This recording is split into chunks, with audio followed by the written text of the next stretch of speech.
예, 그러면 우리 고등부 친구들과 함께 하도록 하겠습니다. 중등부 친구들은 조금만 소리 작게 내면서 조심해서 움직여 주시면 좋겠습니다. 우리 고등부 학생들 추석 연휴 잘 보내셨나요? 예, 또 중간고사 기간하고 끼어 있어서 추석 연휴 마음 편히 쉬지 못했을 것 같아요. 그렇죠? 더군다나 여기에 지금 전국 무한상상 과학탐구 서바이벌 대전 토요일에 결선을 진행하게 돼서 좀 더 빠듯하게 보냈을 것 같아요. 그렇죠? 맞아요. 그러면서 그만큼 더 성장하고 더 발전하고 더욱더 멋진 성과가 있으리라 기대합니다. 제11회 전국 무한상상 과학탐구 서바이벌 대전 고등부 결선 시작합니다. 다시 한번 인사드릴게요. 이 시간 진행을 맡은 아나운서 박희정입니다. 반갑습니다. 네, 오늘 대회는 무한한 가능성을 향한 여정이라는 주제로 창의적인 아이디어를 현실로 만들어가는 과정을 통해서 과학적인 사고와 창의성, 협동심을 기르면서 다양한 분야의 무한한 상상 아이디어를 나누는 자리입니다. 오늘같이 탐구력, 순발력, 배려심이 뛰어난 우리 청소년들과 함께하게 돼서 영광입니다. 이번 대회 위해서 6월 한 달 동안 온라인 아이디어 접수를 받았고 지난 8월 초, 중, 고등부 본선 대회를 거쳐서 오늘 9월 21일 토요일 드디어 고등부 결선 대회를 함께 하는데요. 결선 대회 방식 알려드리도록 하겠습니다. 예년과는 좀 다르게 발표와 토론 진행 방식이 바뀌었으니까 유의해서 잘 들어주세요. 모두 75분 동안 발표와 토론을 진행합니다. 팀별 각 7분씩 발표하고 토론 시간 40분을 갖게 되는데요. 7분의 발표 시간은 엄수해 주세요. 1분이 남았을 때는 이렇게 종을 한 번 쳐서 알려드리고요. 그리고 7분 시간이 모두 다 됐을 때는 이렇게 2번 알려드리면서 발표는 발표 내용이 남았더라도 여기서 끝내도록 하겠습니다. 발표를 다 하지 못하더라도 거기서 멈추게 되니까 이 점 유의해서 시간 잘 엄수해 주시기 바랍니다. 결선 발표는 앞쪽에 보이는 무한한 가능성을 향한 여정이라는 이번 대회 주제가 부착되어 있는 발표대에서 한 팀씩 올라가서 발표를 할 거예요. 한번 1팀의 발표가 끝난 뒤에는 두 번째 팀 운영 요원의 안내에 따라서 바로 무대에서 올라올 수 있도록 준비해 주시기 바랍니다. 각 팀의 구성 인원이 다양합니다. 그래서 발표할 때는 팀명 2명 이하의 인원이 무대 위에서 발표하고요. 토론 시간에서는 팀별 최대 3명까지 무대 위에서 토론에 참여할 수 있습니다.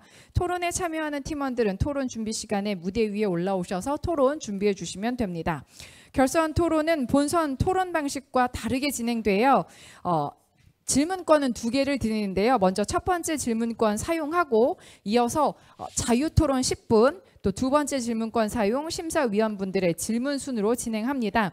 질문권을 사용하는 시간에는 발표대에 준비되어 있는 질문권을 이용해서 질문과 답변으로 진행하겠습니다. 팀별 질문은 30초, 답변은 1분 이내로 하도록 하겠습니다. 질문권 2장 제공되고요. 준비된 질문권에 원하는 팀의 팀 번호나 팀명을 크게 작성해서 제 안내에 따라서 질문권을 발표대에 꽂아주시면 순차적으로 다 같이 한 번씩 질문하고 답변하는 시간 갖도록 하겠습니다. 첫 번째 질문권에 대한 토론 이후 10분의 자유로운 토론 시간이 주어지는데요. 이때는 순발력이 뛰어난 친구들에게 더 유리합니다. 손을 먼저 들어주는 팀에게 질문할 수 있는 시간을 드리도록 하겠습니다.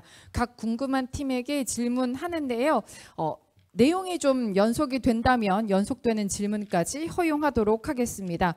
원활한 토론 대회 진행을 위해서 질문과 답변은 제가 안내해 드리는 대로 잘 따라 주시고요. 비슷한 질문이나 인신 공격성 발언, 탐구 취지에서 벗어나는 질문들은 삼가시길 바랍니다. 최종 순위 결과 각 부문 1등 대상, 2, 3등은 최우수상, 4, 5등은 우수상을 드리도록 하겠습니다. 초중고 모든 부문의 결선 대회가 끝나고 바로 이어서 이 자리에서 시상식 진행하니까 끝까지 함께 해주세요. 예, 오늘 고등부 결선 대회 끝나고 오후 4시부터 시상식 진행하겠습니다. 오후 4시부터 진행되는 시상식에는 모든 팀원이 무대 위에 올라오셔서 저희 시상 수상하고요. 상장판을 받을 팀원은 1명 미리 정해 주셔서 시상식 시간에 운영 요원에게 알려주시기 바랍니다. 대진표 알려드리도록 하겠습니다. 영준, 백숙, 미라클, 귀뚜라미, 키네틱 이렇게 5개 팀이 함께 하실 예정입니다. 그러면 가장 중요한 심사 기준은 어떻게 되는지 우리 심사위원장님께 직접 듣도록 하겠습니다. 드디어 이제 결선까지 올라오셨네요. 다시 만나뵙게 돼서 반갑습니다. 우선 결선의 이제 심사는 여기에 아까 앞에 화면에 보는 것처럼 탐구 역량 30점, 문제 해결 30점. 특히 여기서 이제 초등부하고 중등부하고 다르게 실용성에서 상당히 큰 배점을 냈습니다. 그래서 실용성에서 30점, 발표 및 토론 10점. 그래서 토탈 100점은 만점으로 이전을 하게 되겠습니다. 그래서 여러분들이 아무리 굉장히 이상적인 것이라고 생각했지만 실용이 가능하냐 하는 것에 대해서 많은 이전 평가가 이제 갈라질 수가 있으니까 실용성에서 많은 신경을 이제 써주시기를 바라겠습니다. 오늘 하여튼 여러분 이 대회를 통해서 좋은 결과, 그 다음에 앞으로 여러분들의 좀 발전에 큰 도움이 되기를 기대하겠습니다. 감사합니다. 네. 공정한 심사 잘 부탁드립니다. 참가자들께서도 심사 배점 참고하셔서 발표뿐만 아니라 토론에도 적극적으로 임해 주시기 바랍니다. 팀별 발표와 토론이 끝난 후에는 심사위원분들의 심사 후 점수로 최종 순위를 가리게 되는데요. 점수는 심사 후 바로 공개합니다. 앞서 말씀드린 대로 고등부 발표까지 모두 끝난 후 오늘 이 자리에서 바로 시상식 펼칠 테니까요. 다른 팀의 발표 들으면서 우리의 친구 선후배 새로운 아이디어를 나눌 수 있는 시간이 됐으면 좋겠습니다. 그러면 제11회 전국 무한상상 과학탐구 서바이벌 대전 고등부 결선 힘찬 박수로 시작합니다. 이제 첫 번째 팀 2명 이하의 팀원이 무대 위에 올라오셔서 발표해 주시면 되겠습니다. 첫 번째 팀 무대 위로 올라와 주실까요? 영준, 백숙 팀의 발표 들어보도록 하겠습니다. 이 영준 선생님을 칭하는 단어인데요. 백숙을 먹다가 선생님이 앞에 계셔서 영준, 백숙 팀이라고 얘기를 팀명을 지었다고 하는데요. 각오 한마디씩 해주실까요? 예, 잘하고 좋은 결과 얻어서 다시 학교 가고 싶습니다. 열심히 준비한 만큼 좋은 성과 보이도록 하겠습니다. 그래요. 현재 시각이 2시 16분입니다. 지금부터 7분 동안 발표 시작합니다. 안녕하세요. 무게중심 이동을 통한 잭나이프 현상 방지 장치 제작을 주제로 발표할 영준 백숙팀입니다. 목차는 다음과 같습니다. 첫 번째로 연구 동기 및 목적입니다. 다들 한 번쯤 이런 뉴스를 접해보신 적 있을 겁니다. 그래프에서 확인할 수 있듯이 전동 킥보드 관련 사고는 매년 증가하고 있습니다. 또한 한국교통안전공단의 설문에 따르면 탑승자의 안전모 착용률은 4분의 1로 매우 낮은 수치임을 알 수 있습니다. 이처럼 탑승자의 양심에만 의존하는 것은 적절하지 않다고 판단했으며 탑승자의 부상을 방지할 수 있는 새로운 기술의 필요성을 느꼈습니다. 그 중에서 저희는 잭나이프 현상에 주목하게 되었습니다. 잭나이프 현상이란 급제동 시 높은 무게중심으로 인해 하중이 앞으로 쏠리며 뒷바퀴가 들려 회전하는 현상을 말합니다. 저희는 잭나이프 현상의 문제점인 무게중심의 쏠림 현상에 주목하였으며 이를 방지하고자 본 연구를 진행하게 되었습니다. 본 연구의 주된 목적은 다음과 같습니다. 퍼스널 모빌리티의 정체성을 유지하면서 경제성을 확보하고 추가적인 장비 설치 없이 기존 구조의 안정성을 유지하는 것입니다. 두 번째로 핵심 아이디어입니다. 잭나이프 현상의 주요 원인은 관성력으로 인해 무게중심이 급격히 앞으로 쏠리면서 발생합니다. 이를 해결하기 위해 저희는 전동 킥보드가 급제동 시 내장된 배터리를 후방으로 사출하여 무게중심의 급격한 이동을 완화하는 방안을 고안하였습니다. 이를 간략하게 그림을 나타내 보았습니다. 왼쪽 그림은 평상시 주행 중인 킥보드의 포스 다이어그램을, 오른쪽 그림은 급제동 시 배터리가 후방으로 사출된 상황을 보여줍니다. 잭나이프 현상과 관련된 돌림힘은 물체의 회전을 결정하는 중요한 요소로 이는 거리와 힘 벡터의 내적을 통해 계산할 수 있습니다. 잭나이프 현상 발생 시 배터리 후방 사출로 무게중심이 이동하면서 힘 벡터와 거리 벡터 사이의 각도가 변합니다. 이로 인해 중력에 의한 돌림힘이 관성력에 의한 돌림힘을 상쇄하게 되어 결과적으로 잭나이프 현상을 효과적으로 방지할 수 있습니다. 다음은 연구 과정입니다. 저희는 연구를 진행하기에 앞서 CAD 프로그램을 통해 작품을 모델링해 보았습니다. 배터리 팩의 후방 사출을 위한 용수철, 후방 사출 전 배터리 팩의 위치 고정을 위한 서브 모터, 후방 사출 시 배터리 팩의 탈선 방지를 위한 경사 구조를 설계하였습니다. 앞에 보시는 사진은 잭나이프 현상 발생 시 배터리 팩의 이동 과정을 나타낸 것입니다. 발사 전, 발사 후에 배터리 팩이 고정 장치의 경사면에 넘어가며 발사 후 경사면에 의해 고정된 것을 나타냅니다. 저희는 이러한 부품을 활용하여 장치를 제작하였습니다. 일반적인 운행 주행 중 배터리 팩의 후방 사출을 방지하기 위해 서브 모터를 활용하였습니다. 잭나이프 현상 발생 시 배터리 팩의 위치를 고정하기 위한 연직 방향의 모터를 수평 방향으로 전환하여 배터리 팩을 후방으로 사출하고자 합니다. 다음은 경사면 제작입니다. 경사면은 배터리 팩의 후방 사출로 인한 탈선 방지뿐만이 아닌 후방 사출 이후 배터리 팩의 플레이트를 고정해 무게중심을 유지시켜줍니다. 앞서 설명한 장치를 추가한 사진입니다. 잭나이프 현상 발생 시 기울기 센서를 통해 임계 기울기를 인식하게 됩니다. 이후 배터리 팩의 후방 사출 및 사출 과정에서 일어날 수 있는 레일의 탈선의 문제를 경사면과의 높이차를 통해 해결하였습니다. 다음은 최종적으로 제작한 모형입니다. 실제 작동 영상입니다. 앞서 보여드린 장치 사진에서는 용수철을 이용해 배터리 팩을 밀어내는 방식이었지만 이를 용수철의 탄선력을 이용해 후방으로 끌어당기는 방식으로 변경하였습니다.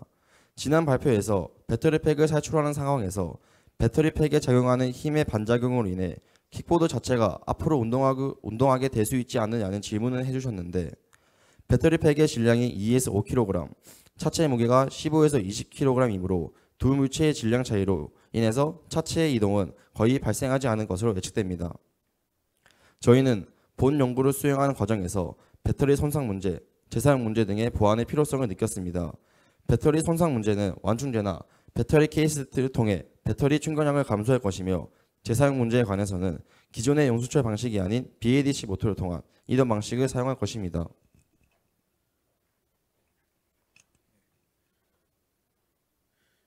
저희는 기존 연구의 단점을 보완하기 위한 연구를 진행하기에 앞서 그 목표를 먼저 설정해 주었습니다. 배터리 팩의 안정성을 보완하고 저희의 장치를 재사용 가능하게 만드는 것이 저희 추가 연구의 목표였습니다. 저희의 후속 연구에서 사용된 핵심 아이디어는 바로 충격량입니다. 이러한 아이디어를 기반으로 충격량 측정 실험을 설계하였고 해당 실험에서 저희가 사용한 장비는 다음과 같았습니다. 이후 충격량 측정 실험에서 완충제를 조작 변인으로 설정, 충격량의 변화를 확인하였는데 저희가 해당 실험에서 사용한 완충제는 흡음제와 셀폼 그리고 대조군으로서 사용한 스티로폼 이렇게 세 가지입니다. 완충제의 두께는 통제 변인으로 설정하여 실험 결과에 오차가 발생하지 않도록 해주었습니다. 저희가 처음 설계한 충격량 측정 실험의 모습입니다. 초기 연구에서는 포스 플레이트 기기를 이용하여 충격량을 측정하였습니다. 그러나 변인 통제가 이루어진 실험에서도 결과가 일관되지 못하기 때문에 실험의 정밀성이 부족하다고 판단하였고 이에 새로운 실험 방법을 모색하게 되었습니다. 이후 포토게이트와 초고속 카메라를 이용한 충격량 측정 실험을 설계하였습니다. 포토게이트를 이용하여 물체의 충돌 이전과 이후 속도를 측정하고 이를 통해 속도 변화량을 계산합니다. 그리고 초고속 카메라를 이용하여 물체와 완충제가 충돌하는 시간을 초고속 카메라의 프레임 기능을 이용하여 초당 480프레임, 그러니까 약 10의 마이너스 3승 스케일로 분석하였습니다. 13번의 반복 실험을 거친 결과 1.46m/s라는 배터리 팩 사출 시 평균 속도값을 얻을 수 있었습니다. 저희의 충격량 측정 실험을 초고속 카메라로 촬영한 영상입니다. 충격량을 계산하여 비교한 결과 완충제를 사용했을 때 충격량이 대조군인 스티로폼 대비 약 80% 감소하였습니다. 다음으로 저희 장치의 재사용 가능성을 확인하기 위한 연구의 기반으로 용수철 방식을 대체할 레일 모형을 설계했습니다. 체인과 체인 기어 그리고 BLDC 모터를 이용하여 간단한 모형을 제작하였습니다. 해당 모형의 구동 방식은 컨베이어 벨트에 그것을 채용하였고 저희가 제작한 간이 레일의 모형은 다음과 같습니다. 다음으로 연구 결론입니다. 잭나이프 현상을 해결하기 위한 안전장치를 설계하였고 그 프로토타입을 제작하였습니다. 이를 통해 잭나이프 현상으로 인한 사고 수의 감소를 기대할 수 있을 것이며 복잡한 별도의 공정이 필요하지 않으므로 비용적 측면에서 긍정적인 효과가 예측됩니다. 이상으로 발표를 마치겠습니다. 감사합니다. 네, 첫 번째 팀 영준 백수 팀의 발표였습니다. 감사합니다. 자리로 모실게요. 제11회 전국 무한상상 과학탐구 서바이벌 대전 고등부 결선 함께하고 있습니다. 두 번째 팀 미라크 팀 발표합니다.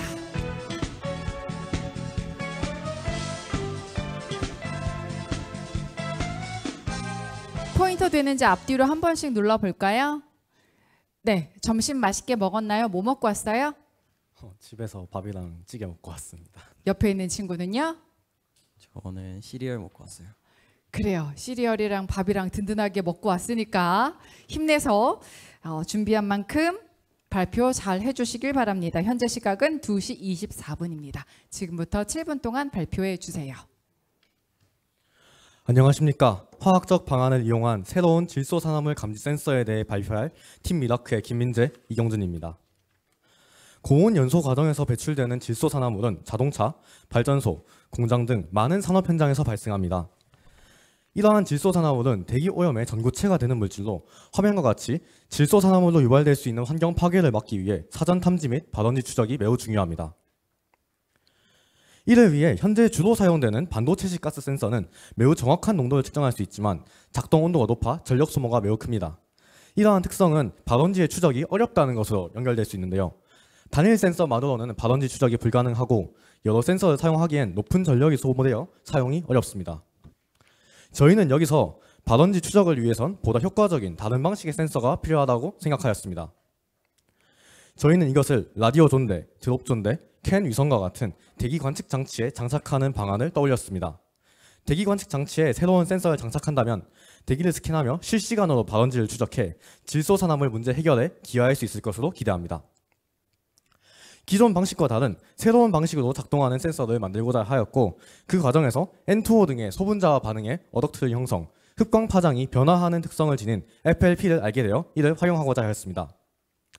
따라서 저희는 FLP의 특성 파악을 통한 새로운 가스 센서가 가능할지 분석하고 장치에 새로운 센서를 탑재하기 위한 구조 설계, 즉 화학적 이론 분석과 공학적 설계 두 파트로 연구를 나눠 진행하였습니다. 먼저 화학적 분석 파트입니다. FLP를 실제로 합성하기엔 어려움이 있었기에 가우시안이라는 화학 시뮬레이션 프로그램을 이용하여 분석을 진행하였습니다. 루이스 산인 트리스 펜타플로로페닐 보레인과 루이스 염기인 트리페닐 포스핀에 대해 안정된 분자 구조를 계산하였습니다. 계산된 분자 구조를 바탕으로 FLP의 에노트 흡착 반응의 초기 상태, 전이 상태, 최종 상태를 형태를 구성한 후 밀도 범함수 이론, DFT와 QST2를 바탕으로 최적 구조 분석을 진행해 각 단계의 에너지와 활성화 에너지를 계산, 마이너스 14.3kJ/몰의 값을 가짐을 확인하였습니다.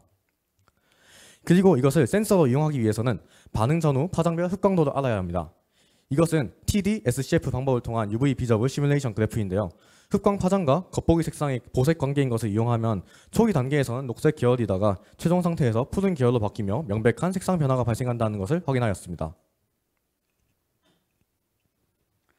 이제 이러한 특성을 지니는 FLP를 어떻게 센서로 사용할지 소개해 드리겠습니다. 우선 FLP를 카트리지 형태로 가공하는 것이 필요합니다. 이를 위해서 저희는 SiO2 지지체에 FLP를 담재하는 방안에 대하여 탐색하였고 이것이 가능함을 확인하였습니다. 관측 장치가 하강 중 대기와 접촉하면 FLP 카트리지에 질소산화물이 접촉하여 색 변화가 발생하면 캔 위성 내부에 설치된 카메라가 색 변화 지점과 시점을 기록합니다. 이를 통해 가장 먼저 가장 많은 색 변화가 발생한 방향을 발원지로 판단하는 것입니다. 하지만 이를 위해선 해결해야 할 문제가 있습니다. 하강 중 관측 장치에 회전이 발생한다면 반응이 활발하게 발생하는 것을 탐지할 수 없습니다. 소프트웨어적 해결 방안이 있을 수 있겠으나 많은 연산을 필요하여 대기 관측 장치에는 적합하지 않습니다. 따라서 관측 장치의 회전을 인식한 후 즉각적으로 반대 방향 회전을 가해 FLP 반응면의 회전을 상쇄하는 기계적 해결 방안을 채택하였습니다. 관측 장치와 센서는 퓨전을 통해 설계하고 공기 흐름을 보기 위해 전산 유체역학을 통해 분석하였습니다. 이를 통해 공기 유입기로 유입구로 공기가 들어와 FLP면 접촉 이후 유출구로 빠져나가는 안정적인 흐름을 확인했습니다. 이것을 기반으로 이와 같이 3D 프린팅을 하여 기기를 제작했고 회전 상쇄를 위한 장치로 ESP32 마이크로 프로세서와 회전 센서, 스텝 모터가 설치되었습니다. 회전 상쇄 장치의 안정적인 작동을 위해서는 관측 장치에 가해진 회전을 정확히 감지하는 것이 중요합니다. 회전 속도를 인식하는 IMU 센서에 여러 필터들을 적용하여 가장 안정적인 값을 도출하는 조건을 탐색하였습니다. 다음 그래프는 다양한 필터를 적용했을 때의 데이터이며 프로세서의 낮은 성능으로 필터를 적용하지 않은 조건이 가장 안정적인 결과를 출력함을 확인하였습니다. 제작 완료 이후에는 회전 상쇄 장치의 특성을 파악하고자 FLP 카트리지가 장착될 부분에 IMU를 장착해 회전 상쇄 기능을 그래프로 표현하였습니다. 그 결과는 다음 그래프와 같이 도출되었습니다. 그래프의 주황색 선이 FLP 반응면의 회전 변이이며 기기를 꺼놓은 왼쪽 그래프에서는 회전이 온전히 아래 FLP 장착부로 전달되는 것을 확인할 수 있습니다. 반면 기기가 켜진 상태에서는 회전을 효과적으로 억제한 것을 확인할 수 있습니다. 위와 같은 과정들을 통해서 새로운 방식의 질소 산화물 센서를 제작하기 위한 요소들을 조사 및 검증하였습니다. 이제 저희 연구를 더 직관적으로 이해하실 수 있도록 정리하겠습니다. 이 그림은 저희 장치의 주요 요소들과 주변 환경을 나타낸 그림인데요. 여기서 FLP를 영합 코발트 종이로 오염물질 수증기로 바꾼다면 저희 장치의 작동 방식을 더 직관적으로 이해하실 수 있으실 겁니다. 수증기 농도가 높은 측면에서 종이의 색이 먼저 변해 오염물질의 발원지를 추적할 수 있을 것이고, 이를 내부에서 바라본다면 이와 같은 도넛 형태의 종이에서 색깔이 변하면서 오염물질 발원지를 추적할 수 있는 이러한 메커니즘으로 작동하는 것이죠. 이제 연구 결론입니다. 우선 화학적 분석에서는 FLP 시스템의 반응 메커니즘과 반응 자발성을 판단하였습니다. DFT를 통해 반응 경로를 확인하였고 활성화 에너지가 기존 상온 반응과 비슷한 수준인 것을 밝혀 대기 중에서 반응이 발생할 수 있을 것임을 확인하였습니다. 공학적 설계 파트에서는 저희는 새로운 형태의 센서를 구성하였습니다. 기존 센서의 단점을 보완한 방향성이 추가된 센서의 설계 일부분을 제작하였습니다. 센서의 부품으로 회전 상쇄 장치를 설계하였으며 IMU 센서를 통해 이것이 효과적으로 작동함을 확인하였습니다. 대기 오염 문제는 일부의 노력으로는 해결할 수 없습니다. 그림과 같이 공단과 같은 지역에서는 기존 방법으로 정확한 오염원을 추적하는 데 어려움이 있을 것입니다. 저희 아이디어의 방향성 있는 탐지를 통해 선별적인 오염원 검사가 가능하며 이는 질소 산화물 문제 해결에 크게 기여할 수 있을 것입니다. 이것으로 발표를 마치겠습니다. 감사합니다. 두 번째 발표 잘 들었습니다.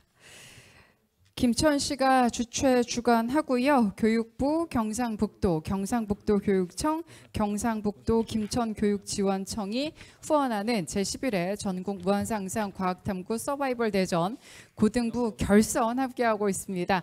이제 세 번째 발표팀 미라클 팀입니다.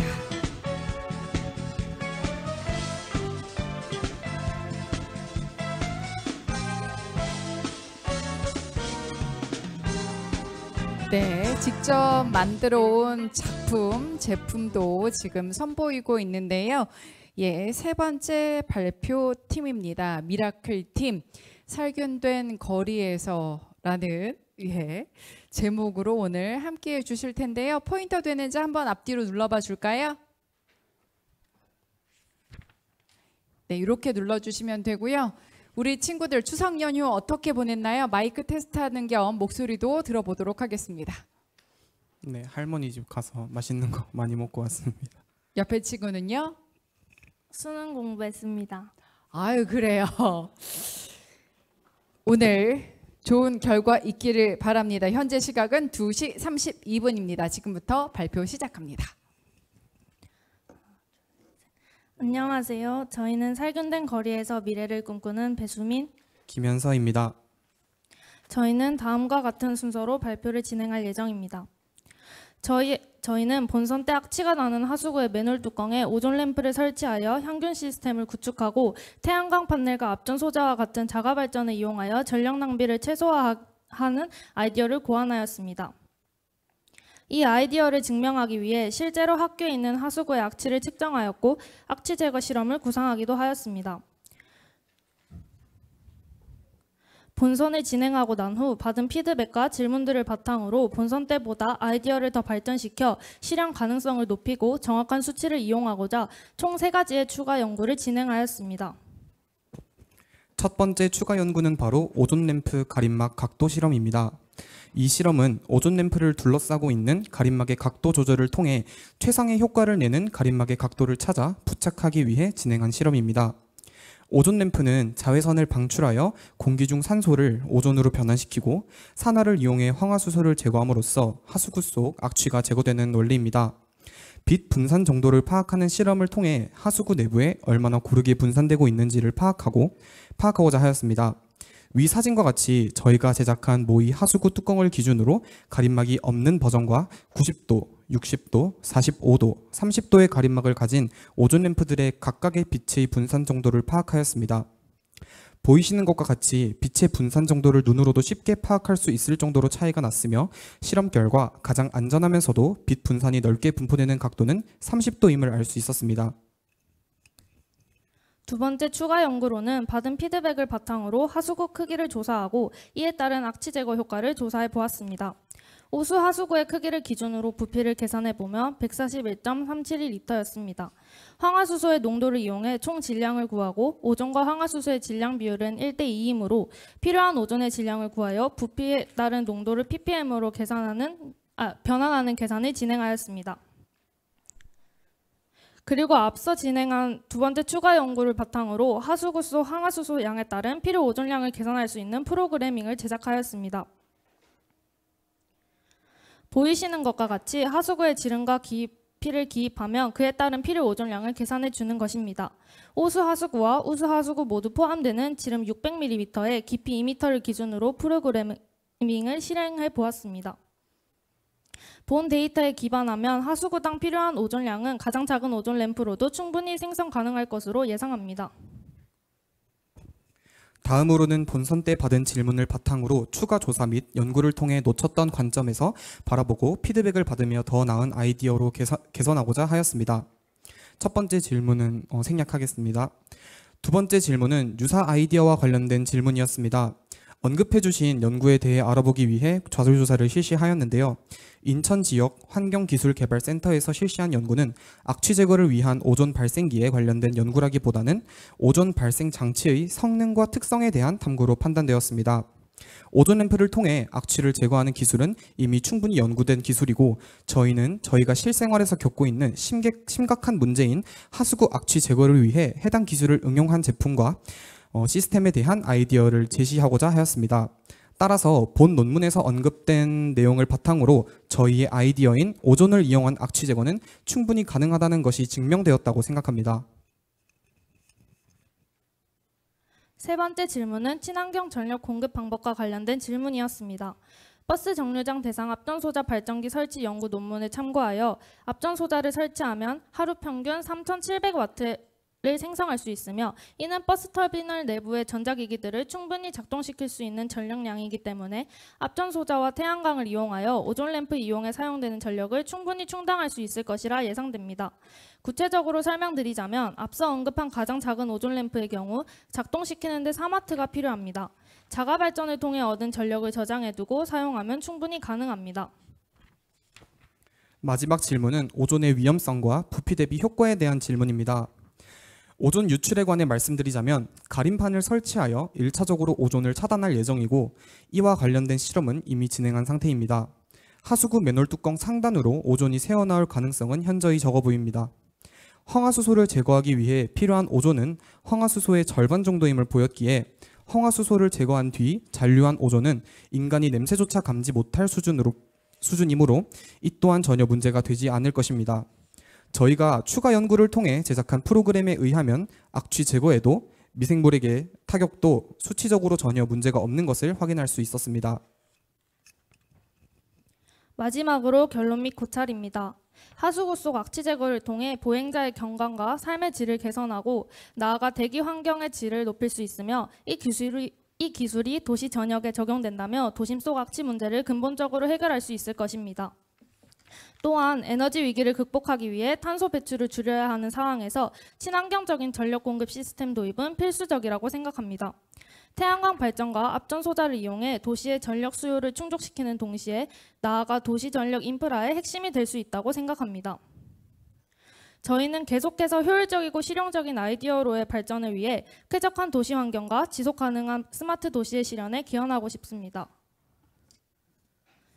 저희의 아이디어가 도시의 미래를 바꾸는 중요한 발판이 될 것이라 확신하며 이를 통해 모두가 깨끗하고 좋은 환경을 누릴 수 있는 날을 앞당기도록 하겠습니다. 지금까지 배수민, 김현서였습니다. 감사합니다.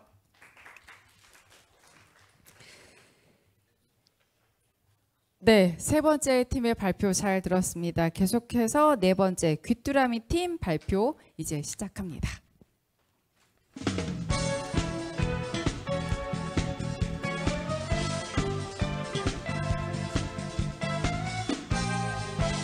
네, 9월 21일 토요일입니다. 태풍 영향 때문에 지금 비가 많이 내리고 있고 김천 같은 경우도 지금 호우주의보가 내려져 있는데요. 궂은 날씨에도 이렇게 다 참석해 주셔서 감사드리고요. 이따 돌아가실 때도 안전 귀가하시기 바랍니다. 비 피해 없도록 당부의 말씀 드리겠습니다. 예. 이제 네 번째 팀 귀뚜라미 팀, 아까 귀뚜라미 팀 언제 나오냐고 댓글에도 있었는데요. 이 앞뒤로 한번 포인터 눌러봐 줄까요? 되는지 안 되는지. 네, 포인터 어디 있을까요? 그리고 중간에 뭐 전기적인 문제라든가 해서 끊겼을 경우 당황하지 말고 그 시간만큼은 시간 카운트해서 빼줄 거니까 해주시면 되겠습니다. 추석 연휴 어떻게 보내셨어요? 시험 공부하면서 보냈습니다. 아이 그래, 옆에 있는 친구는? 저도 마찬가지로 시험 공부하며 보냈습니다. 그렇습니다. 우리 고등학생들 지금 중간고사 앞두고 있어서 한창 예민할 수도 있는데 오늘 이렇게 제11회 전공무한 상상 과학탐구 서바이벌 대전 고등부 결선 준비해 왔습니다.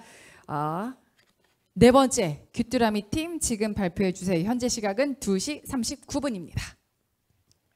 안녕하세요. 베이퍼 챔버를 활용한 친환경 난방 시스템에 대해 발표할 귀뚜라미 팀입니다. 최근 겨울철 과도한 난방 사용량은 대기 오염의 주범이 되고 있습니다. 저희는 이러한 문제점을 해결하기 위해 친환경 난방 시스템을 구축하고자 하였습니다. 또한 기존의 난방은 바닥만 데우는 원리이므로 외부와 맞닿은 벽면은 상대적으로 계속 냉각되고 따라서 벽면 근처에서 찬 기류가 발생하는 콜드 드래프트 현상이 발생합니다. 콜드 드래프트 현상에 대해 더 설명을 드리자면 겨울철 바닥은 뜨거운데 비해 찬 기운이 느껴지는 것을 한 번쯤 경험해 보셨을 것입니다. 우리말로 우풍이라고 불리는 현상으로 차가운 벽 근처에서 공기 순환이 잘 일어나지 않아 발생합니다. 이러한 콜드 드래프트 현상은 불쾌감을 유발하며 바닥면만 계속 가열하므로 난방의 비효율이 발생할 수 있습니다. 따라서 이를 해결하고자 저희는 벽면도 가열해서 콜드 드래프트 현상을 완화하고자 하였습니다. 또한 친환경적으로 작동하기 위해 폐열과 지열을 활용하기로 하였습니다. 이때 폐열은 직류탑에서 원유를 직류로 분리할 때 발생하는 폐열과 화력발전소에서 발생하는 폐열 등을 끓여와 사용할 것입니다. 실제로 버려지는 폐열을 재활용하여 난방에 사용되는 기술은 이미 상용화되었으므로 이 기술을 정착시키는 과정에서 큰 어려움은 없을 것이라고 예상됩니다. 히트파이프는 뛰어난 열 전도성을 보이는 열 수송 파이프로 유지 및 보수를 필요로 하지 않습니다. 베이퍼 챔버는 히트파이프와 같은 원리로 작동하지만 2차원 형태로 열을 균등하게 분포시키는 것이 특징입니다. 베이퍼 챔버는 일반적으로 전자기기에서 발열이 발생할 때 열을 분사시켜 효과적으로 냉각시키는 데 쓰입니다. 저희는 열을 고르게 분산시키는 베이퍼 챔버의 특징을 난방에 적용하고자 하였습니다. 히트파이프는 근본적으로 용매의 기화, 액화, 모세관 현상으로 작동하는 파이프입니다. 열원에서 용매가 가열되어 기화하고 기체 상태로 상대적으로 차가운 곳으로 이동합니다. 차가운 곳에서 기체는 다시 액화하여 액화열을 방출시킨 뒤 액체 상태의 용매가 모세관 현상으로 다시 열원 쪽으로 이동해서 열이 순환하는 원리입니다. 베이퍼 챔버도 앞서 말씀드린 바와 같이 히트파이프와 같은 원리로 작동을 하기 때문에 내부 용매의 끓는 점에 따라 다른 작동 범위를 보일 것입니다. 그래서 작동 범위가 내부 유체의 끓는 점에 의존하므로 용매를 물만 사용한다면 상대적으로 낮은 온도에서 잘 작동하지 않을 수 있습니다. 따라서 저희는 에탄올과 같이 끓는 점이 낮은 용매를 혼합하여 사용해 낮은 온도에서도 잘 작동하도록 작동 범위를 넓히고자 하였습니다. 히트 파이프는 직선적으로 빠른 열 수송에 유리하며 베이퍼 챔버는 열을 고르게 분산시키는 데 유리합니다. 따라서 저희는 히트 파이프로 효율적으로 열을 수송한 다음 베이퍼 챔버로 열을 분배시키는 아파트 난방 구조를 설계하였습니다. 그림에서 주황색은 히트 파이프, 초록색은 베이퍼 챔버를 나타내며 히트 파이프에서 베이퍼 챔버로 열을 전달하고 전달된 열을 베이퍼 챔버로 방 내부에 고르게 분산시킵니다. 다음으로는 콜드 드래프트 현상 감소에 대해서 감소를 확인하기 위해 간이 실험을 진행하였습니다. 먼저 기본적인 베이퍼 챔버의 내부 구조를 모델링하고 간이 베이퍼 챔버를 제작하고 그 간이 베이퍼 챔버의 성능을 테스트한 후 기본적인 건물 모형을 제작하고 그 건물 내부에서 각 높이, 벽면 쪽과 바닥 쪽 내부 온도를 측정하였습니다. 그 실험 결과입니다. 먼저 오른쪽은 벽면을 가열하였을 때, 오른쪽은 벽면을 가열하지 않았을 때고, 벽면을 가열하였을 때는 벽면 쪽 공기와 바닥 쪽 공기가 거의 유사함을 알 수 있습니다. 그렇지만 벽면을 가열하지 않았을 때는 그 바닥 쪽 공기가 벽면 온도에 비해서 매우 더 높게 나타남을 확인할 수 있었습니다. 이를 통해서 벽면을 가열했을 때 바닥과 벽면의 온도 차이가 적음으로써 콜드 드래프트 현상의 주요 원인인 온도 차이를 제거함으로써 콜드 드래프트 현상이 감소하였다고 생각할 수 있습니다. 그 다음으로는 그 베이퍼 챔버의 작동 범위를 증가를 확인하기 그리고 아까 말씀드렸듯이 베이퍼 챔버의 작동 범위가 정말로 확장될 수 있는지를 확인하기 위해 용매를 순수한 물로 채운 챔버와 물과 에탄올을 혼합한 유체로 채운 챔버 두 가지를 제작해서 성능을 테스트하였습니다. 실험 방법은 베이퍼 챔버의 한쪽 끝부분을 가열해서 챔버 전체에 열이 얼마나 빠르고 균등하게 분포하는지를 측정하였습니다. 실험 결과입니다. 챔버 효율은 다음과 같이 정상 상태 도달 시간과 열의 균등도를 고려하여 정의하였고, 보시는 그래프는 상대 효율로서 나타낸 두 챔버의 효율입니다. 보시면 두 유체를 혼합한 챔버에서 더 넓은 온도 범위에서 잘 작동하는 것을 확인할 수 있습니다. 따라서 저희는 베이퍼 챔버의 작동 범위가 확장될 수 있음을 확인하였기 때문에 다양한 온도에서 사용 가능함을 보장합니다. 기대 효과입니다. 우선 이제 친환경적인 폐열과 지열을 활용해서 난방을 돌리기 때문에 난방으로 인한 환경 오염을 해소할 수 있고, 또한 콜드 드래프트 현상을 완화함으로 난방의 효율이 증가합니다. 또한 히트 파이프와 베이퍼 챔버는 따로 유지 및 보수를 필요로 하지 않기 때문에 난방 관리비 절감으로 돈 걱정을 해결할 수 있습니다. 다음으로는 본선 때 나왔던 질문을 정리하였습니다. 먼저 첫 번째 질문으로는 거대한 베이퍼 챔버를 벽면을 전체에 가득 메울 제작할 수 있는가인데, 이에 대해서는 거대한 베이퍼 챔버를 제작하는 것이 아닌 작은 여러 베이퍼 챔버를 제작하여 그 베이퍼 챔버를 이어 붙임으로써 해결할 수 있을 것으로 예상됩니다. 또한 연결부에서 열 손실을 최소화하기 위해서 단열재 등을 활용할 수 있을 것으로 예상됩니다. 그 다음으로는 사용한 폐열은 화석 연료에 의해서 생산된 열이기 때문에 친환경이 아니라고 했는데, 현재 보시는 것과 같이 전 세계 화석 연료는 전 세계 전기를 생산하는데 화석 연료의 사용 비중은 82%로 현재 굉장히 많이 사용되고 있어서 이 화석 연료 사용이 바로 없어질 수 없기 때문에, 그리고 또한 저희는 이 화석 연료 사용을 사용하고 남은 폐열을 사용하기 때문에 저희 난방으로 인한 추가적인 화석 연료 사용은 없기 때문에 더 친환경적이라고 할 수 있습니다.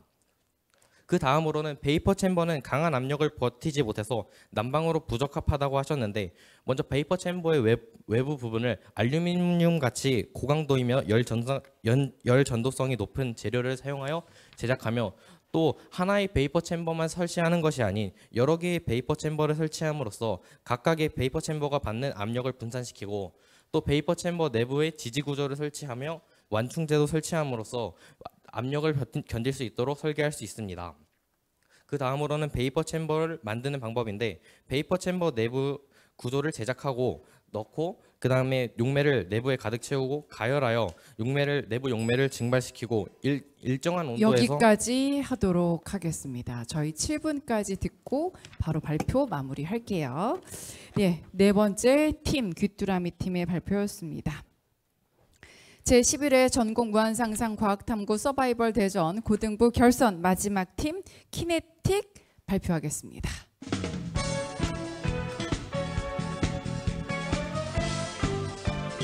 저희 시간을 엄수하고자 발표하지 못한 부분은 7분이 됐을 때 그냥 못 듣는 걸로 하고 공정하게 진행하도록 하겠습니다. 포인터 되는지 앞뒤로 한 번씩 눌러봐 주시고요. 우리 두 친구 점심 맛있게 뭐 먹고 왔나요? 저는 유부초밥 먹고 왔습니다. 네, 저는 휴게소에서 간단하게 먹고 왔습니다. 간단하게 유부초밥 맛있게 먹었으니까 힘내서 준비한 만큼 멋진 발표해 주시길 바랍니다. 현재 시각은 2시 48분입니다. 지금부터 7분 동안 발표 시작합니다. 안녕하십니까. 김천고등학교 키네틱 팀의 설진우, 박민겸입니다.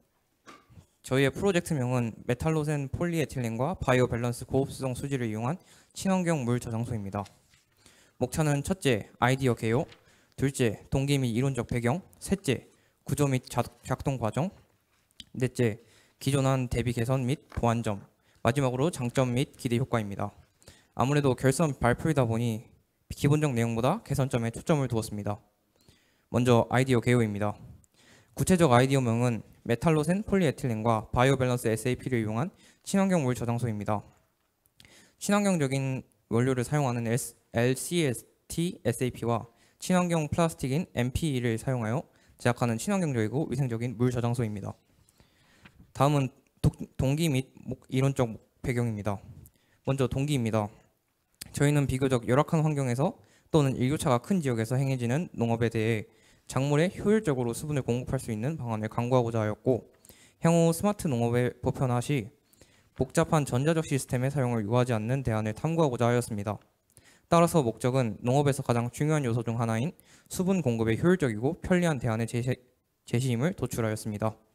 먼저 LCST SAP에 대해서 설명하겠습니다. LCST란 하한 임계 용해 온도를 의미합니다. 특정 온도 이하에서는 고분자가 용매에 잘 용해되지만 그 온도 이상이 되면 고분자가 용해되지 않고 상분리되는 현상을 나타냅니다. 다음으로 SAP란 물을 빠르게 많이 흡수하는 소재로 가루의 형태이나 물을 만들 시 빠르게 용해되어 젤의 형태로 변화하는 물질입니다.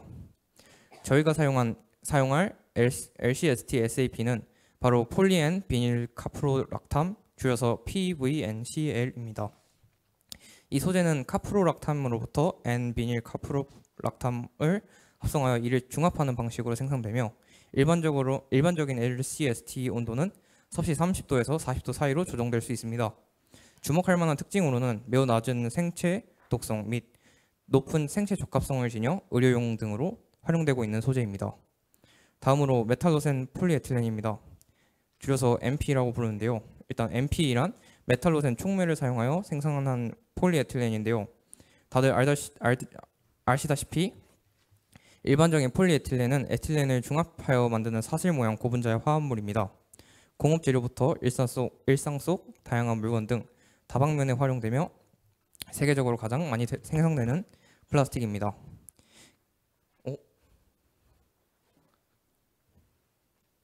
기존의 지글러나타 촉매를 이용한 폴리에틸렌 생산 방식은 고온, 고압 조건이 전제되어야 하기에 많은 에너지를 소모하고 이산화탄소 등의 온실가스가 다량 발생한다는 문제점이 있었습니다. 그러나 메탈로센 촉매를 이용하게 되면 합성 효율이 비약적으로 증가하게 되어 에너지 소모와 온실가스 발생량이 대폭 감소하게 됩니다. 또한 기존 방식 대비 폴리에틸렌의 강도, 투명도, 품질 등이 대폭 향상되게 되었습니다. 네, 다음은 구조 및 작동 과정입니다.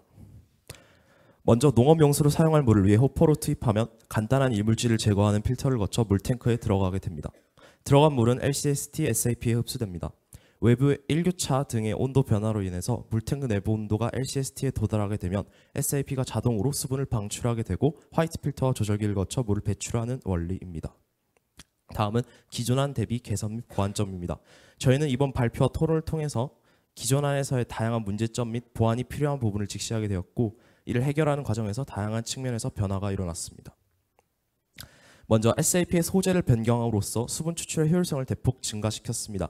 기존안에서는 SAP를 물리적으로 압착하여 물을 추출하는 방법을 제시하였는데, 이 방식에 대한 의문점 및 현실적인 어려움을 타개하기 위해 기존 아크릴살 계열의 SAP가 아닌 LCST SAP인 PBNCL로 소재를 변경하였습니다.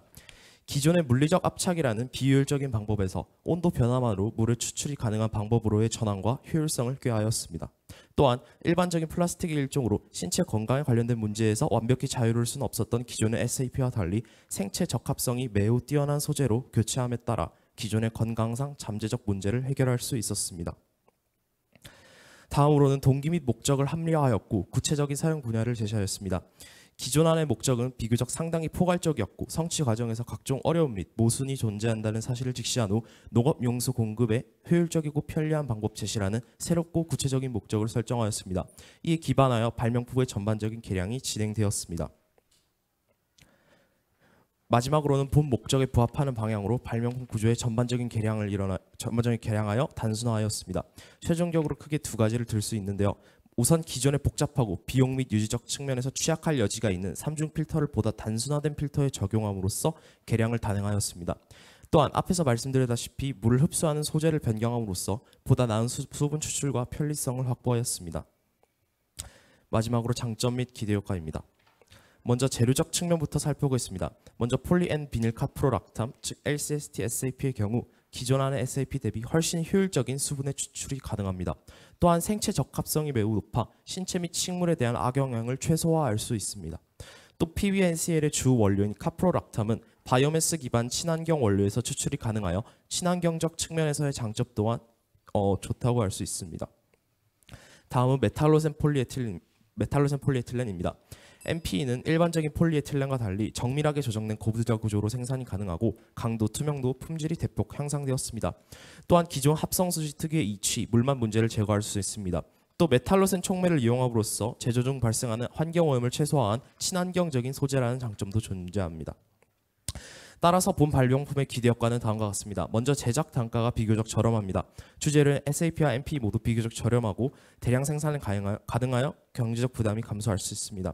다음으로 온도에 따른 효율적 수분 공급이 가능합니다. LCSD SAP의 특성을 활용하여 농작물의 효율적인 수분 공급이 가능합니다.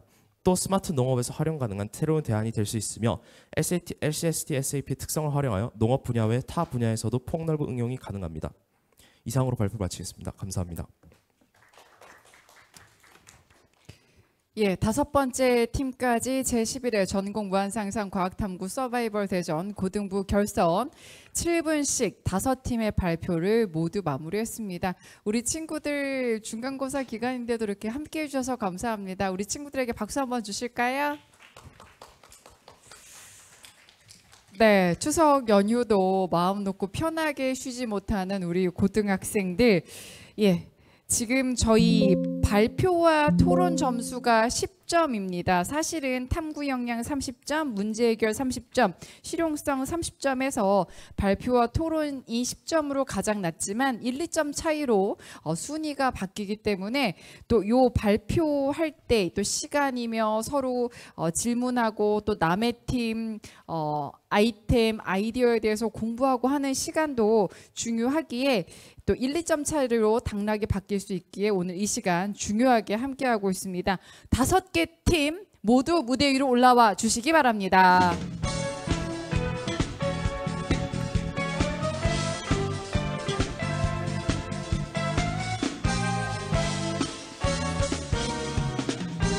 저희 김천 녹색미래과학관 실시간 채팅창 열어놨습니다. 저희 유튜브 채널 통해서 이 시간 실시간 생중계되고 있는데요. 지금 보고 계신 부모님들 많습니다. 하지만 우리 고등학생들을 위한 응원의 메시지는 없네요. 그래서 우리 아이들 잘할 수 있도록 끝까지 집중해서 잘할 수 있도록 우리 고등부 학생들에게도 실시간 댓글 주시면 제가 소개하면서 우리 친구 긴장하고 있을 텐데 이 친구들에게 힘을 실어주도록 하겠습니다. 모두 무대 위에 올라오셔서 오늘 함께하도록 하겠습니다. SNS 통신이 안 되는 조건 하에서 저희 노트북이며 탑은 들고 오셨고요.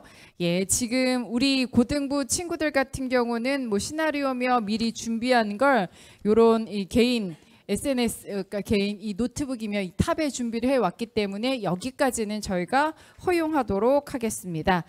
이제 현재 시각이 오후 2시 57분이고요. 지금부터 이제 40분 동안 토론하도록 하겠습니다. 먼저 질문권으로 질문을 하는 시간 갖도록 할게요. 우리가 원하는 질문, 우리가 원하는 팀에게 질문을 하도록 하겠습니다. 질문 할 수 있는 팀, 저희 팀명을 크게 적거나 팀 번호를 크게 적어서 발표대에 꽂아주시기 바랍니다.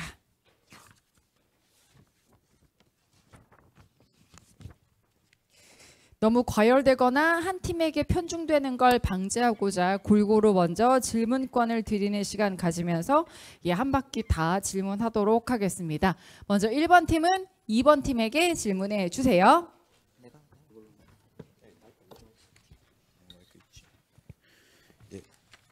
그 발표 잘 들었습니다. 발표 PPT에서 봤는데 상온에서 CO2와 FLP의 결합 가능성이 있다는 말을 접하였습니다. 그런데 이것이 질소산화물, 그러니까 CO2가 FLP에 결합해 있는 상태라면 질소산화물이 결합하는 걸 방해하여 농도 측정을 방해할 수 있고 이것이 질소산화물 발원지 추정에 실패를 초래하지 않을까 우려됩니다. 네, 그 부분에 대해서는 답변드리겠습니다. 우선 다른 물질과 반응할 수 있는 여지가 있는 것은 사실입니다. 하지만 저희 장치에서는 기본적으로 흡강 파장의 변화를 감지하기 때문에 이 NO2와의 반응이 발생한다면 이 흡강 파장의 변화가 유의미하게 발생할 것으로 추정하고 있습니다. CO2와의 반응이 있더라도 혼합된 형식으로 발생할 것이고 저희가 그 부분에 대해서 피크가 발생한 걸 측정할 수 있다면 이거는 질소산화물 측정에 가치가 있지 않을까 이렇게 생각합니다. 30초 답변하셨고 질문 더 없으면 넘어갈까요? 네, 2번 팀 바로 1번 팀에게 질문해 주세요. 이미 현재의 킥보드 구조상 발로 디디는 전 부분을 배터리가 차지하고 있습니다. 하지만 해당 장치를 설치하게 된다면 배터리 용량이 절반 이하로 줄어들게 될 것입니다. 또한 인계각을 넘은 뒤 사출된다 하였는데 이미 현재 로직상 이미 넘어진 뒤 배터리 사출이 일어나게 된다면 사람과 킥보드의 관성 토크가 상당한데 이를 현재 2에서 5km 내외, 절반이 된다면 1에서 2km 내외의 배터리만으로 킥보드의 잭나이프 현상을 방지할 수 있을지 궁금합니다. 또한 킥보드의 잭나이프 현상이 방지되었을 때 결국 가장 중요한 사람의 안정인데 이미 인가각이 넘었다면 키보드가 독립적으로 사람은 앞으로 발사되고 있는 상태입니다. 이때 킥보드가 잭나이프 현상이 방지된다면 방지된 킥보드에 사람이 부딪혀서 더 큰 사고를 초래하지 않을까 이것이 걱정이 됩니다. 네, 질문 잘 들었습니다. 세 질문 모두 본선에서 답변 드렸던 질문인 걸로 알고 있는데 일단 첫 번째 질문부터 답변을 드리겠습니다. 일단 이 킥보드의 배터리 질량이 절반으로 줄어들 것이다. 이 발언에 대해서도 저희 계산 드리겠습니다. 저번에 언급해 드렸듯이 배터리의 질량을 3분의 2로 줄이고 킥보드의 크기가 그대로라면 충분히 그러니까 배터리의 이 잭나이프 현상을 방지할 수 있는 것으로 계산하였다고 언급을 드렸었고, 그리고 사람이 앞으로 넘어가는 경우 이것에 대해서도 말씀을 드렸습니다. 킥보드와 사람 간의 마찰력을 고려하지 않았을 때도 킥보드가 45도 이상 넘어갔을 때 사람의 관성력에 의한 토크가 더 커진다는, 중력에 의한 관성력에 의한 토크보다, 그러니까 관성력에 의한 토크가 중력에 의한 토크보다 더 커진다는 계산 결과를 앞서 언급드렸는데 이조차 마찰력을 고려하지 않은 결과임을 고려한다면은 저희가 35도에서 40도의 각도에서 다시 킥보드의 후방 사출을 이루어진다면 충분히 방지할 수 있을 것으로 예상됩니다. 여기까지 하도록 하겠습니다. 질문은 30초, 답변은 1분 이내로 해주세요. 30초 질문 동안 3개 이상 질문하면 답변을 못 들을 수가 있습니다. 계속해서 3번 팀, 1번 팀에게 좀 질문해 주세요. 네, 1번 팀에게 질문 드리겠습니다. 돌림 힘에 관한 다이어그램에서 인체와 킥보드를 하나의 개로 보고 킥보드 앞바퀴를 회전축으로 둔 계산에 대해 여쭤보고 싶습니다. 킥보드와 탑승자는, 특히 킥보드가 이제 이상 주행을 하고 있는 경우 사람은 킥보드 앞으로 쏠리거나 좌우로 이탈하는 등 킥보드와 하나의 개로 보고 힘의 구성을 고려하기에 어려운 예외 상황이 발생할 것이라고 생각되는데요. 이 부분도 고려하셨는지 여쭤보고 싶습니다. 일단 우선 킥보드 이상 주행 상황이 통상적으로 생각하는 킥보드의 주행 상황을 언급하시는 것이라면은 대부분의 사람들이 킥보드를 탐에 있어서 이렇게 막 이런 웅크리는 자세 등을 취하진 않기 때문에 그것이 무게중심의 큰 이동을 초래하지 않을 것으로 예상을 하였기 때문에 계산 과정에서는 문제가 없을 것으로 보입니다. 그리고 저희가 언급한 잭나이프 현상 자체가 앞바퀴를 축으로 하여 회전되는 현상을 언급하였기 때문에 그 계산 과정에서 언급해 주신 문제가 발생하지 않을 것으로 보입니다. 4번 팀 질문해 주세요. 네, 이번 팀한테 질문 드리고 싶은데 일단 그 발원지 위치 추정이 그 방향을 알아내는 것이 목적인데 이미 그 위치에 전체적으로 질소 산화물이 존재한다면은 그 작은 기기 하나만으로 그 유의미한 농도차를 확인하기는 힘들 것입니다. 또한 이런 게 오히려 그런 발원지 위치에 의한 영향보다는 기류에 의한 영향이 훨씬 클 수도 있는데 이런 거에 대해서는 어떻게 생각하시나요? 네, 이것도 제가 본선에서 한번 답변을 드렸던 질문 같은데요. 이 부분에 대해서는 사실 한 개 단일 기기만으로는 조금 포착하는 데 어려움이 있을 수 있겠습니다. 하지만 이것도 2개 혹은 3개 정도의 기기를 발사해서 이거를 데이터를 확보한다면 충분히 측정할 수 있을 것으로 생각이 되고요. 그리고 기류의 영향도 얘기하셨다고 하는데 그 부분은 저희가 전산유 지역학 CFD 분석을 통해서 어느 정도 옆에 들어오는 기류를 좀 차단한 상태에서 수직 방향으로 흐르는 들어오는 기류만을 저희가 고려하고 있기 때문에 그 부분에 대한 영향도 조금 적을 것으로 생각됩니다. 옆에 있는 친구가 보충 대답하셔도 됩니다. 20초 더 남았습니다. 괜찮은 것 같습니다. 추가 질문. 4번은 30초 질문을 다 쓰셔가지고 여기서 마무리하도록 하겠습니다. 2번 친구는 더 옆에 있는 친구 더 추가 답변 안 하실 건가요? 하려고 하셔가지고. 괜찮습니다. 네. 5번 팀 질문해 주세요. 질문 30초, 답변 1분입니다. 네, 1번 팀 발표 잘 들었습니다. 제가 질문하고 싶은 것은 용수철 대체제로 제시한 BLDC 모터에 대해서 질문하고 싶습니다. 이 BLDC 모터가 이제 일반 실험하신 거 보시면 킥보드는 이제 이걸 밑에 깔고 하신다 하셨잖아요. 킥보드 밑에 이제 밟는데 이걸 설치할 거 아닙니까? 근데 이 설치할 때 이 BLDC 모터는 아까 실험하신 것 같이 그런 환경을 고려 안 했을 뿐더러 이 BLDC의 모터의 장점은 제가 알기로는 소비 전력이 적고 일반 DC 모터보다 그 사출량도 많을 뿐더러 더 좋은 걸로 알고 있습니다. 하지만 만약에 이걸 밑에 쓴다면 이게 BLDC 모터를 쓰는 이유가 마모도 잘 안 일어날 뿐더러 그런 특장점을 가지고 있는데 제가 이 BLDC 모터를 보고 시뮬레이션 해본 결과 이 BLDC 모터를 만약에 쓴다면 이 밑에 하중 불균형이 올 뿐더러 이 BLDC 모터 안에 이제 마모축 불균형이 오고 또 질량 불균형이 와가지고 하중이 생길 수도 있기 때문에 저는 여기 대해서 그럼 임펠러 마모도 생길 수 있다고 질문은 간결하고 짧게 해주시기 바랍니다. 1분 넘어갑니다. 네, 임펠러 마모가 생길 수 있다 보는데 혹시 여기에 대해서 어떻게 생각하십니까? 질문이 길어서 정확히 요점을 파악하지 못했는데 우선적으로 하중 불균형이라는 것이 BLDC 모터에 어떤 부정적인 영향을 줘서 저희 장치의 동작에 문제가 생길 수 있는지에 대해서 질문을 주시는 건지 그걸 알고 싶고요. 그리고 앞서 DC 모터에 비해 BLDC 모터가 가진 특장점을 설명해 주셨는데 그런 방법 자체가 일단 저희가 BLDC 모터를 선택한 부분이라는 점에서에 대해서도 언급을 드리고 싶습니다. 여기까지 질문권을 한 번씩 다 썼습니다. 요걸 토대로 이제 10분 동안 순발력 싸움입니다. 손을 먼저 들어주시는 팀에게 질문할 수 있는 기회를 드리도록 하겠습니다. 지금부터 10분 동안 자유토론 시작하겠습니다. 손 들어주세요. 2번이 빨랐습니다. 네, 일단 미라클 팀에게 질문 드리겠습니다. 우선 발표 잘 들었는데요. 오존이 외부로 유출되는 것을 막기 위해서 가림판을 설치하시고 빛이 닿는 영역을 조절하신 것 같은데 우선 하수구에서는 내외부의 온도차로 인해서 밖으로 향하는 기류가 발생하게 됩니다. 근데 만약에 지금 시스템에서 황화수소의 양을 실시간으로 체크한다거나 이걸 통해서 실시간 제어는 없는 것 같은데 오존 램프에 그렇다면 과량 발생한 오존이 이런 내부 기류로 인해서 밖으로 발생한다면 지금 언급하신 가림판이나 이런 것들은 조금 무의미한 게 아닌가 이런 질문을 드립니다. 마이크 다 켜져 있어요. 그 오존 질문 주신 게 오존 램프에서 발생하는 오존이 다량으로 발생했을 때 가림막을 뚫고 나갈 수 있는 가능성에 대해 질문하신 건가요?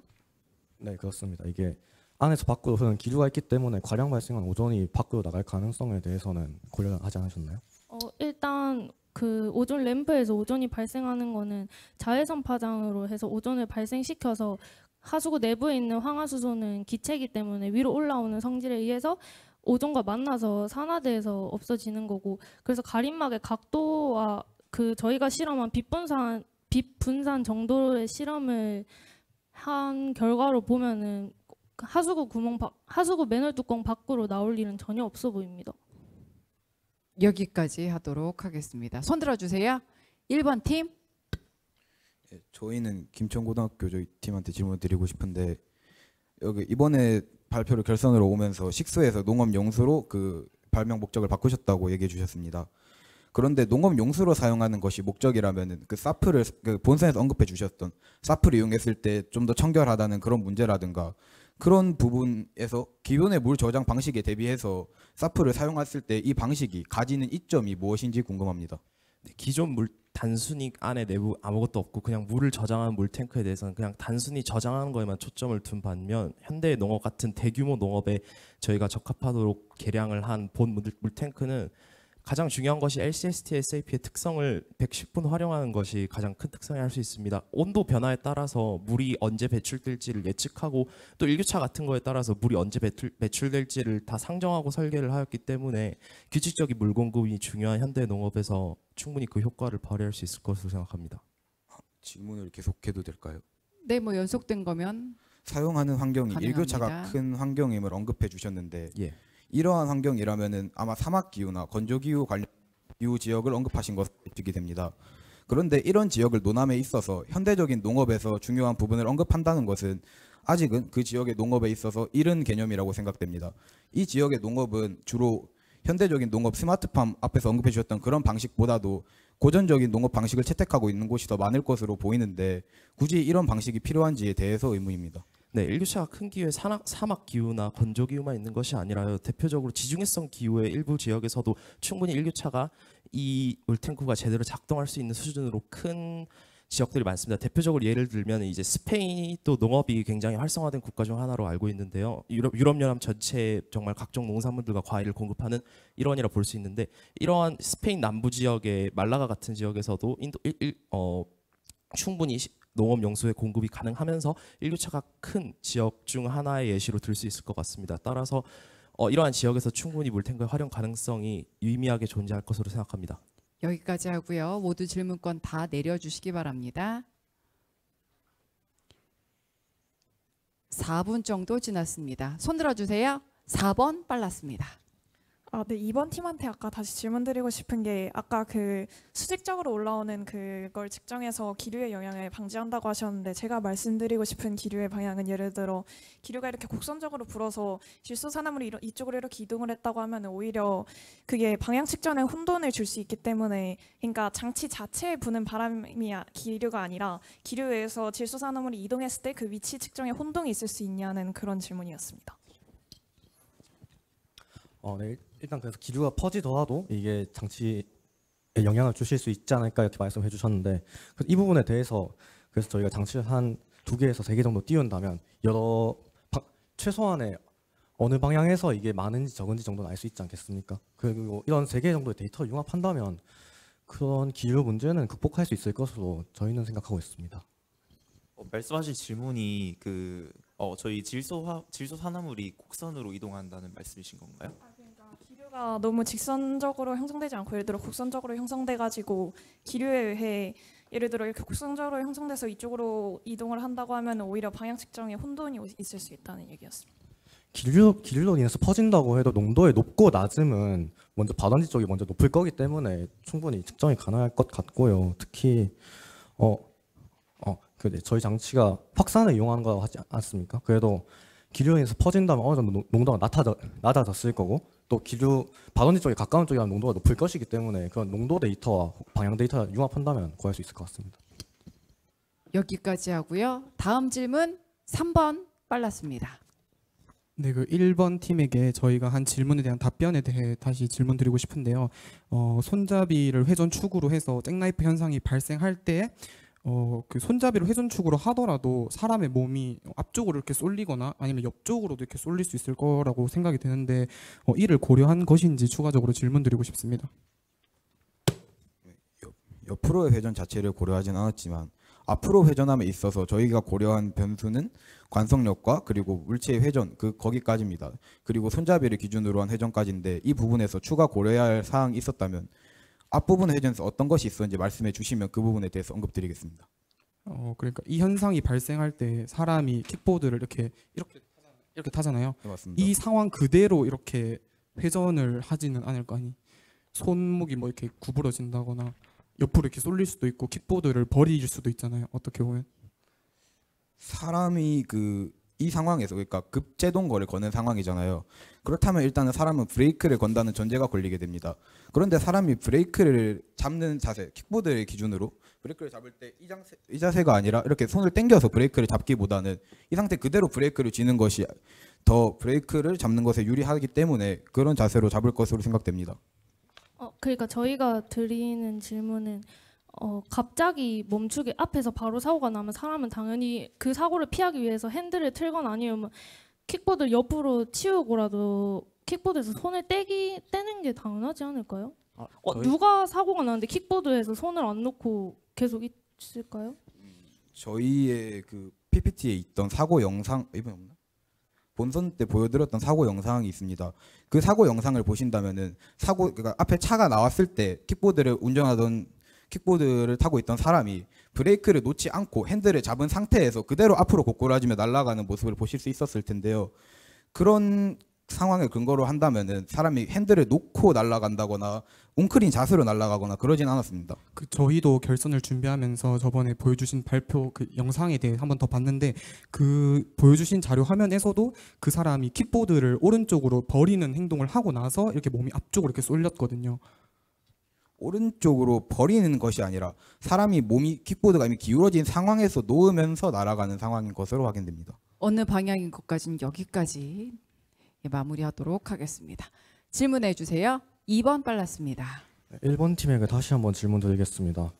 우선 장치가 작동하는 상황은 이미 토크가 걸린 상황이잖아요. 사람이 이미 앞쪽 방향으로 회전하는 토크가 걸린 상황인데 이때 사람의 평균적인 몸무게와 키를 고려했을 때 못해도 70kg 곱하기 80cm, 0.8m 정도 토크의 크기가 될 것입니다. 근데 여기서 추가적으로 만드는 토크하고 해봐야 5kg 곱하기 1m 정도, 조금 비교를 하기엔 너무 작은 토크라고 생각되지 않으시나요? 그리고 마찰력에 대해서도 계속 얘기를 하시는데 이미 사람이 이렇게 뜬 상황, 이런 상황에서는 수직 항력이 0이 된 상황입니다. 이런 상황에서는 이미 마찰력이 작용하지 않기 때문에 저희는 이 장치에 대해서 조금 이 장치가 실제로 실현 가능할지에 대한 좀 궁금증이 듭니다. 이 힘의 차이 때문에. 충분히 맞는 의견이라고 생각이 듭니다만 회전의 토크를 고려함에 있어서 힘의 작용점과의 거리를 고려할 때 반드시 고려되어야 하는 부분이 세타, 각도를 고려하는 경우가 있습니다. 왜냐하면 외적곱이기 때문이죠. 외적곱을 고려함에 있어서 각도의 변화가 굉장히 중요한데 킥보드가 들리는 상황에서 이 잭나이프 현상을 방지하는 저희의 장치는 각도를 줄임으로써 모멘트 사이의 거리를 줄이는 장치라고 봐주시면 감사하겠습니다. 그리고 사람의 평균 체중과 키를 고려할 때 70kg의 수치 납득이 가지만 80cm의 토크는 어느 지점에 되는 것인지 잘 모르겠습니다. 일반적인 사람 키를 한 170 정도 잡았을 때 사람의 질량 중심이 어디쯤일까? 한 허리쯤 위치에 있다고 가정했을 때 한 90cm 혹은 80cm 정도 언급을 한 거고요. 그 각도에 대해서 언급을 하셨는데 계산하신 거에서는 지금 사람이랑 킥보드랑 완전히 같은 시스템으로 보고 같은 각도로 돌아가고 있지 않습니까? 이런 상황에서 각도를 따지는 것은 크기를 비교함에 있어서는 크게 의미 없을 것 같은데요. 역학적 계산 과정을 물어보시는 것 같은데 계속적으로 사람이랑 킥보드가 떨어진 상태로 운동하는 개를 계산하는 것이 그러니까 사고가 시작하는 시점부터 사람이 바로 떨어져 있지는 않습니다. 사람이 떨어지는 시점 자체가 일반적으로 붙어 있다 떨어지는 과정을 계산한 것이기 때문에 저희도 그 과정에서 45도가 나온 것입니다. 물론 이 과정에서 수직 항력이나 마찰력 이런 걸 언급한 부분도 저희 계산에 포함되어 있지 않은 부분입니다. 그것은 추가적으로 고려할 부분을 언급한 것이지 저희의 계산에서 도출한 45도라는 각도는 그런 부분을 고려한 것이 아니기 때문에 추가적으로 각도가 커질 경우는 있어도 각도가 줄어들어 사람이 더 빨리 떠오를 경우는 없다고 생각됩니다. 이렇게 10분 자유토론 시간 마무리하도록 하겠습니다. 예, 과열되는 양상이었고 이렇게 되면 4번 팀은 거의 질문을 받지 못했습니다. 네, 이제 질문을 원하는 팀의 팀명이나 팀 번호를 크게 적어서 발표대에 꽂아주시기 바랍니다. 연속된 질문은 알아서 눈치껏 흐름에 방해가 되지 않는 선에서 허용하도록 하겠습니다. 질문을 원하는 팀의 팀명이나 번호를 크게 적어서 꽂아주시기 바랍니다. 거의 4번 팀은 질문을 아무도 안 했어요. 예, 4번 팀에게는 이번에도 없습니다. 1번 팀은 2번 팀에게 질문해 주세요. 예. 발표를 참고했을 때 풍향을 고려하지 않고 넓은 범위에 대해서 기구를 여러 개, 3개 정도 띄워서 측정을 하겠다고 말씀을 주셨습니다. 근데 이렇게 측정을 할 경우에서 앞서 본선 발표에서 언급해 주셨는데 질소 산화물의 방향을 정성적으로, 그것도 매우 정성적으로 발원지 추정을 할 수 있다고 확인했기 때문에 이런 측정에 대해서는 발원지 추정을 하는 실효성이 거의 없다고 분석됩니다. 왜냐하면은 지역적으로 보더라도 엄청나게 넓은 범위를 그러니까 그 추정 범위가 엄청나게 넓게 나오게 되면은 그것을 질소 발원지로 규정하게 되면 그 지역 안에 있는 모든 질소 발원들에 대해서 규제를 해야 되는데 그러한 부분이 실질적으로 어렵지 않나라는 생각이 듭니다. 질문은 간결하고 짧게 해주세요. 일단 지역적인 범위부터 말씀을 드리겠습니다. 저희는 어떤 뭐 시나 구 이 정도 단위가 아니라 약간 공단 같은 굉장히 밀집되어 있는 이런 지역에서 이걸 말씀드린 것이고, 근데 정성적인 거 측정이 의미가 없다고 말씀해 주셨는데 만약에 3개 정도의 기기를 띄워서 정성적으로 북쪽이다 남쪽이다 이런 식으로 동쪽이다 이런 식으로 3개 정도 위치를 측정하게 된다면 어느 정도 그 질소 산화물이 발원될 것을 의심되는 지역이 있을 것 아닙니까? 그러니까 굴뚝이라든지 이런 부분들에 대해서는 충분히 추적할 수 있을 것 같습니다. 네, 범위가 좁고 그 좁은 범위 안에서 농도의 높고 낮음을 따지는 것이기 때문에 방향에 대한 정확성도 말 그대로 3개 정도 융합한다면 의미 있을 것 같습니다. 예, 2번 팀, 5번 팀에게 질문해 주세요. 네, 5번 팀에게 질문을 드리겠습니다. 농업 용수 목적이라면은 이게 지금 발표해주신 내용과 같은 인공적인 화합물을 사용하는 것보다 더 친환경적인 샌드댐을 사용하는 것이 더 유리하지 않을까요? 그리고 농업 용수 목적이라면 기존이 압착 방식이 더 유리할 것 같다는 생각이 드는데 이에 대해서 생각을 말씀해 주시기 바랍니다. 네, 이에 대해 답변을 드리자면 일단 초반에 이제 저희가 본선 때 말씀드렸던 기존의 그냥 SAP를 물리적으로 압착해서 추출하는 방식은 여기서 저번에 심사위원님이 지적해 주신 바와 같이 물리적으로 압착해서 물이 거의 나오지 않는다는 문제점이 있었고 저희가 부득이하진 않고 좀 더 개선하는 방향으로 본 소재로 변경한 것이고요. 그리고 지금 저희가 제시한 폴리엠 비닐 카프로락탐을 대체할 소재를 말씀해 주셨는데 저희가 그 소재가 어떤 것인지 모르니까는 좀 추가적인 설명을 주셨으면 좋겠습니다. 샌드댐이라고 해서 이제 자갈과 모래를 이용해서 이를 층층이 쌓았을 때 여기에 물을 넣게 된다면 물의 증발이 억제되면서 더 훨씬 대용량의 물을 이미 우리나라에서도 이용되고 있는 곳이 몇 군데 있는 걸로 알고 있습니다. 네, 그럼 필연적으로 현재 현대의 농업은 정말 대량적으로 정말 큰 범위에서 이제 실행되는 농업인데요.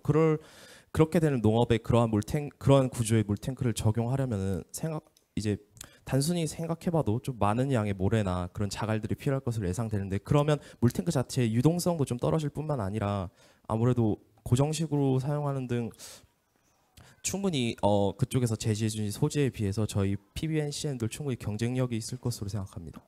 이미 여기까지 하도록 하겠습니다. 3번 팀, 2번 팀에게 질문해 주세요.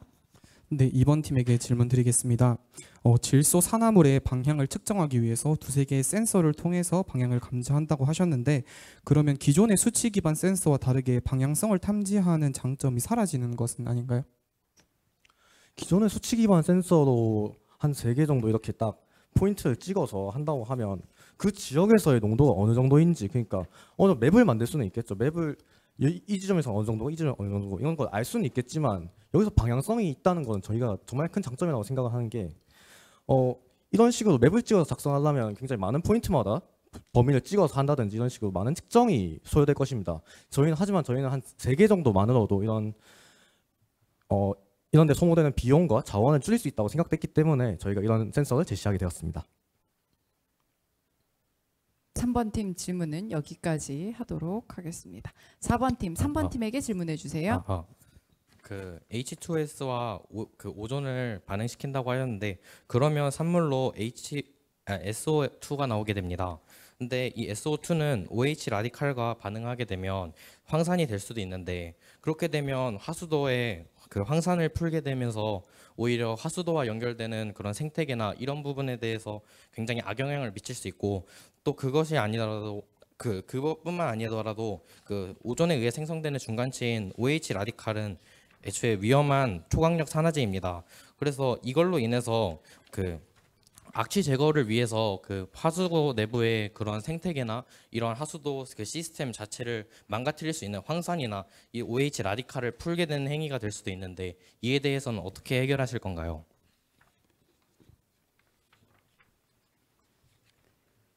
다른 팀에 대해서 연구를 해온 질문입니다. 요거에 대해서 3번 팀은 미라클 팀은 어떻게 답변을 하실까요? 황화수소가 오존과 만나서 산화되는 게 한 가지만 있는 것은 아니지 않나요? 근데 만약에 한 가지만 있는 게 아니더라도 하더라도 그 산물이 충분히 생성될 수 있습니다. 그로 인해서 황산이 생성된다면 하수도 내부에 굉장히 악영향 큰 문제로 이어질 수도 있게 되는데 이에 대해서는 어떤 대처 방안이나 이런 게 있으실까요? 저희가 일단 조사한 바에 의해서는 황산이 만들어지는 것보다는 다른 산물로 나오는 것으로 찾아봤기 때문에 그 부분에 대해서는 기회가 된다면 추가 탐구를 진행해 보도록 하겠습니다. 더 조사를 해서 알아봐야 할 것 같습니다. 질문권 마지막 5번째 팀 2번 팀에게 질문해 주세요. 네, 이번 팀에게 질문하도록 하겠습니다. 사실 현재 전 세계적으로 친환경 관련해서 문제가 대두되고 있는 상황에서 각국에서 질소산화물 배출 관련 규제를 점점 강화하고 있는 실정입니다. 당장 저희가 조사한 사례만 봐도 미국이나 유럽연합, 중국과 같은 공장이 많은 나라와 더불어서 일본과 대한민국에서도 각종 질소산화물을 공장 생산 시 발생한 질소산화물 배출 규제에 관해서 세세한 규정을 도입하고 이를 전 지구적 차원에서 규제하고 있는 것이 저희가 조사한 바로 나왔는데, 그러면 이렇게 전 세계적으로 규제하고 또 공장에서도 어떤 공정에서 질소산화물이 나올지를 충분히 예측할 수 있는 상황에서 본 감지 센서를 도입한다 해도 그 근본적인 실효성이 있을지에 대해 의문을 표하고 싶습니다.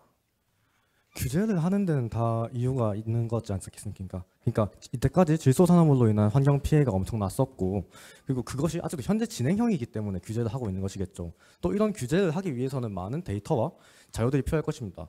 그리고 이런 규제가 있는 시점에서 저희 장치가 오히려 더 가치를 갖고 또 이런 규제를 위반하는 지역이 있다면 이런 것을 추적할 수 있기 때문에 저희 장치가 가치를 갖지 않을까요? 여기까지 하도록 하겠습니다. 5번 팀은 아까 30초 질문을 다 쓰셔가지고 여기까지 마무리하도록 하겠습니다. 이제 심사위원분들의 질의응답 받을 텐데요. 이 앞에 있는 질문권은 다 뽑아주세요. 2번 팀한테 물어보겠습니다. 아까 염화 코발트를 쓴다 그랬죠. 방향성을 탐지하기 위해서. 염화 코발트는 수분만 탐지하잖아요. 수분으로 탐지하는 건데, 그러면은 그 공장에서 보일러 틀으면 수분들이 많이 나와요. 그걸 가지고서 넉스로 이제 오해할 수도 있겠죠. 그 부분에 대해서는 저희가 저번에 발표를 드렸을 때 사실 저희 팀의 아이디어를 제대로 이해하시지 못한 팀이 더 많은 것 같아서 저희가 약간 시범적인 케이스로 이런 식으로 이해한다면 좀 더 쉽지 않을까라고 해서 염화 코발트의 사례를 들어서 표현한 것이고요. 저희 본질적인 기기는 저희는 FLP를 사용하는 건 여전히 변함이 없습니다. 단지 이해를 좀 더 용이하게 하기 위해서 염화 코발트. 그러면 그 녹스에서 블루 시프트가 일어났거든요. UV에서 왜 블루 시프트가 일어났어요? 파장 이동하신. 파장 블루 시프트 일어났더라고. 예? 그게 근본 원리거든요. 근데 그거를 설명할 수 있어야 돼요. 블루 시프트 일어난 이유. 네, 자, 한 번만 더 설명. 블루 시프트가 일어난 이유, UV 파장에서. 그게 제일 중요한 이유거든. 그걸 원리를 알아야 되거든요. 그 부분의 원리까지 대해서는 저희가 자세하게 조사하지 못한 것 같습니다. 그러면 블루 시프트 일어나는 거를 시뮬레이션으로 한 거예요? 네, 그렇습니다. 그거는 여러 팩사가 있기 때문에 그거는 인정하기 쉽지가 않아요. 물론 실제로 해봐야 돼요. 저희 시뮬레이션이 어느 정도의 편차가 있다는 것도 저희가 인지는 하고 있었습니다. 하지만 저희가 그 시뮬레이션을 시행한 이유는 이 반응 전후에 파장 변화가 유의미하게 있고 이것이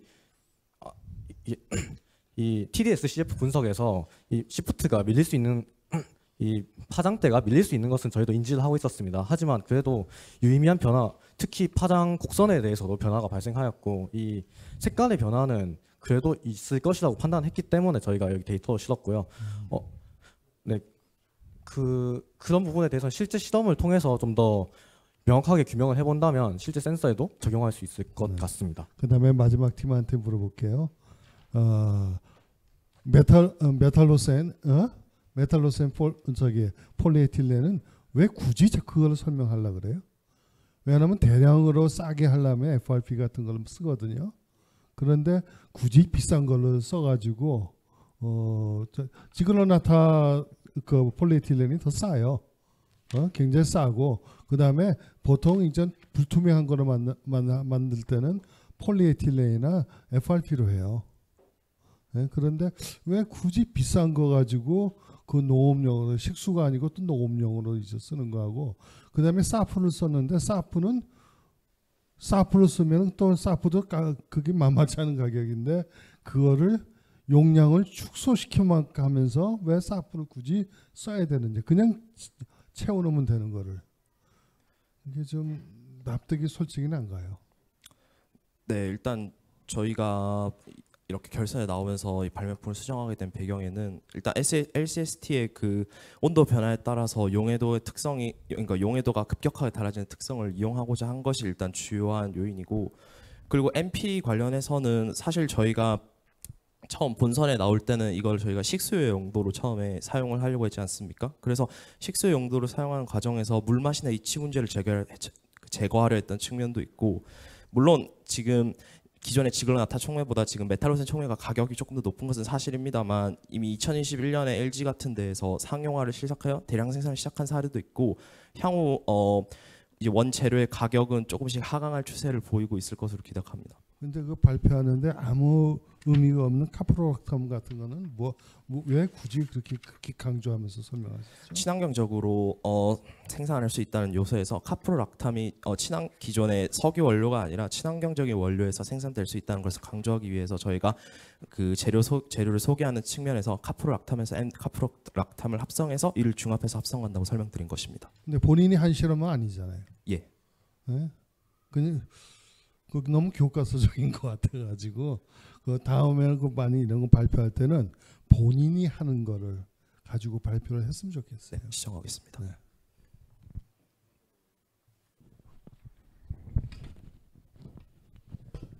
예. 4번 팀 질문 하나도 못 받아서 4번 팀에 질문 드릴게요. 예. 그 4번 팀 실험 결과 단일 유체 물하고 혼합 유체 실험 결과 있으신데 보면은 오히려 온도가 높아질수록 챔버의 효율이 낮아지거든요. 제가 생각할 때는 오히려 히트 파이프나 베이퍼 챔버 같은 경우에는 온도가 더 높으면 효율이 좋아질 것 같은데 이 실험은 더 효율이 낮아지는데 왜 낮아지는지 한번 설명해 주시겠습니까? 이거는 그 응결부에서 그 물이 그 열원에서 물이 증발하고 이동한 다음에 거기서 응결되면서 열을 방출하면서 이런 방식으로 진행되는 그 원리가 그렇게 진행되다 보니까 온도가 높을수록 이 응결되는 부분에 대해서 응결되는 부분의 온도 또한 그 높아지기 때문에 응결이 잘 일어나지 않아서 이렇게 되는 걸로 판단하고 있습니다.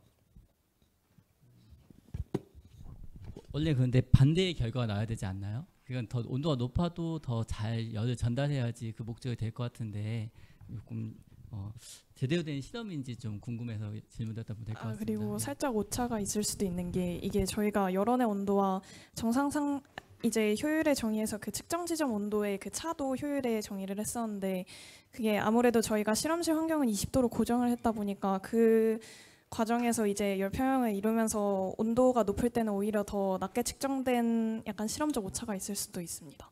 그러니까 실험실 온도가 낮은 온도로 고정돼 있기 때문에 오히려 높은 온도에서 효율이 더 저희가 정의한 효율 기준으로 낮게 효율이 측정되었을 수도 있습니다. 여기서 마무리할까요? 아니면 한 번 더 질문 받을까요?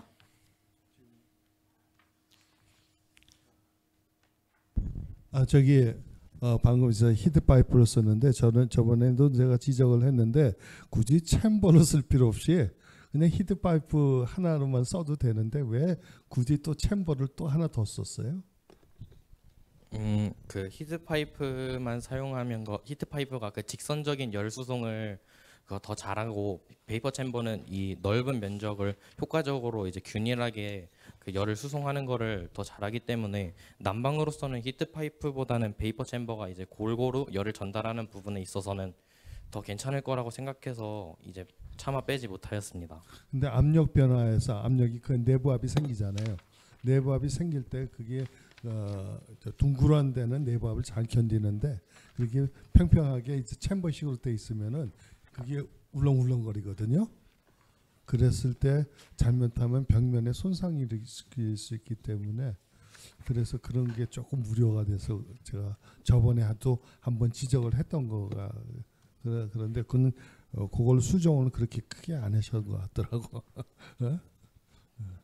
아까 그 본선 질문 정리 내용에서 넣다시피 내부에 지지 구조 같은 거를 설치함으로써 그 베이퍼 챔버가 방금 설명하신 것처럼 이렇게 울렁울렁하는 그러한 현상이 일어나지 않도록 할 수 있을 거라고 생각하였습니다.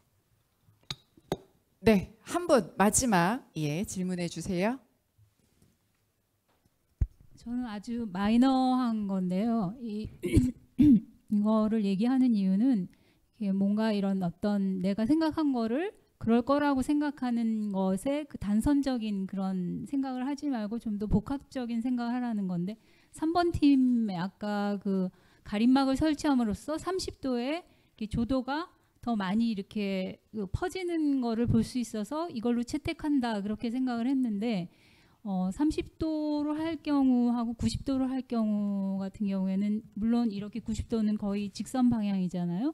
그렇지만 그 조도의 강도는 더 세겠죠. 30도의 경우는 이렇게 퍼지니까 그 강도 자체가 되게 약하잖아요. 그러면 거기서 하나의 더 실험을 해서 이렇게 30도로 하는 게 좋긴 좋은데 대신에 그 오존의 그 세기는 얼마 정도로 해야 된다라는 거 이런 거를 더 한 번 더 생각하면 좋을 것 같아요.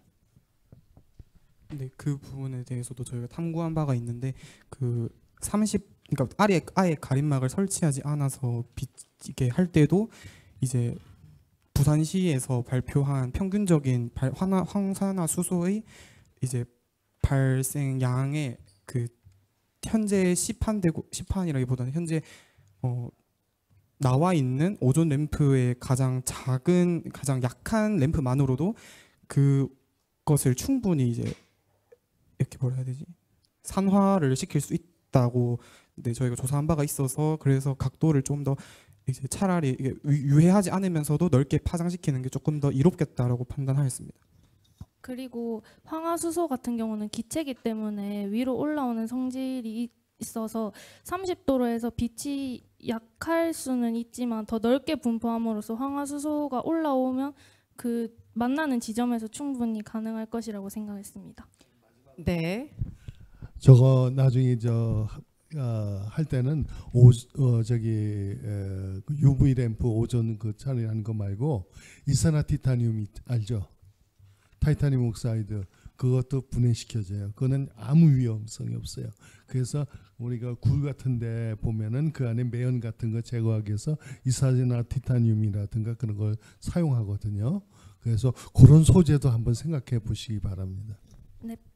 감사합니다. 여기까지 마무리하도록 하겠습니다. 우리 고등학생들 애쓰셨습니다. 고맙습니다. 자리로 들어가셔서 앉아주세요. 네, 제11회 전국 무한상상 과학탐구 서바이벌 대전 고등부 결선까지 함께 하셨습니다. 이제 심사위원분들의 점수 집계만을 남겨두고 있는데요.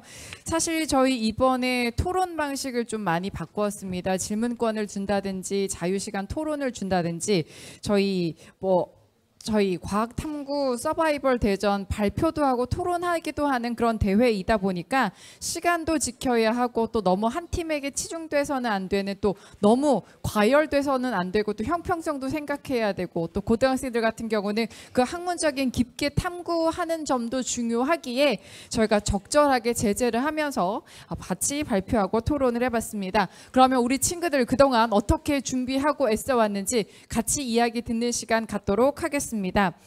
예, 영준, 백숙 팀 앞으로 나와 주실까요? 네, 이쪽으로 모시도록 하겠습니다.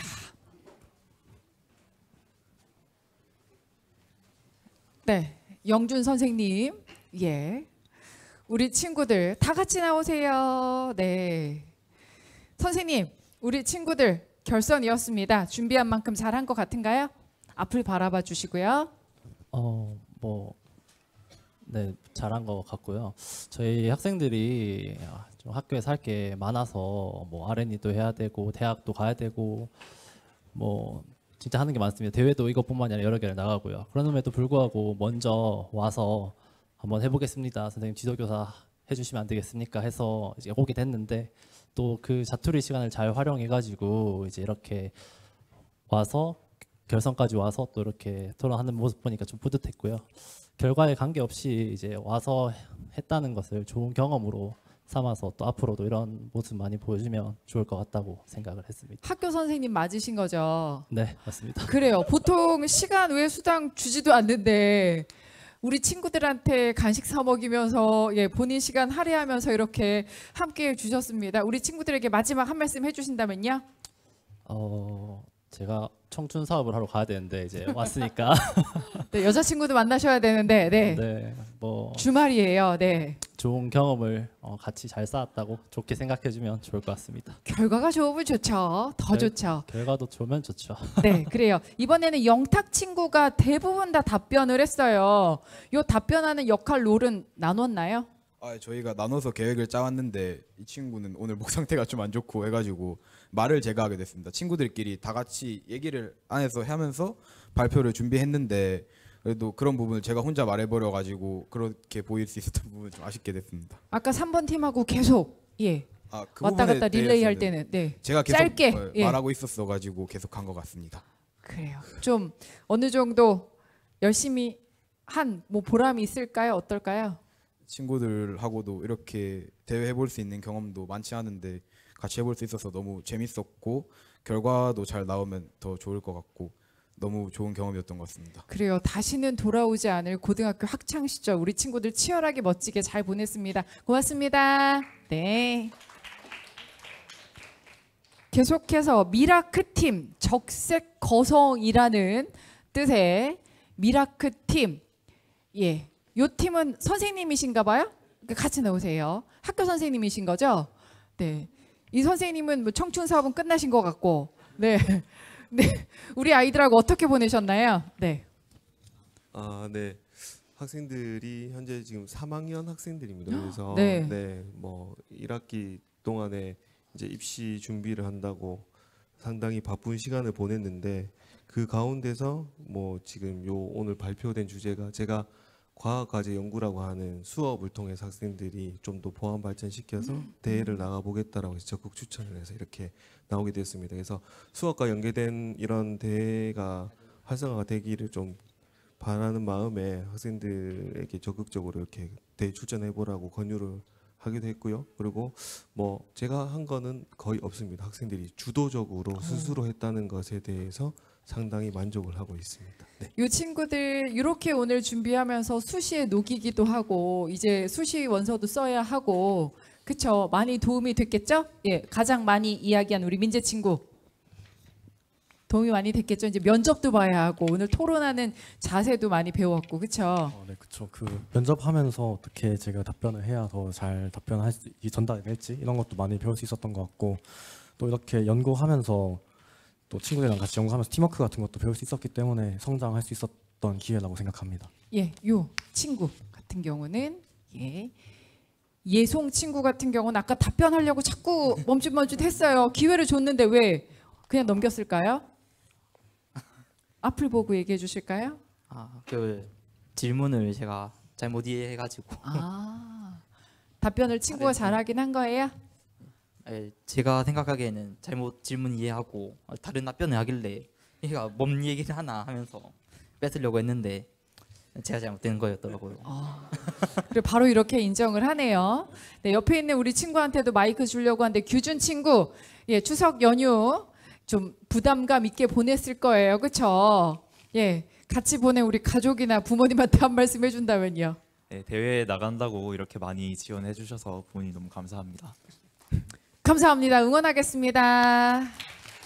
계속해서 미라클 팀, 네, 요 팀도 고3이라고 들었는데.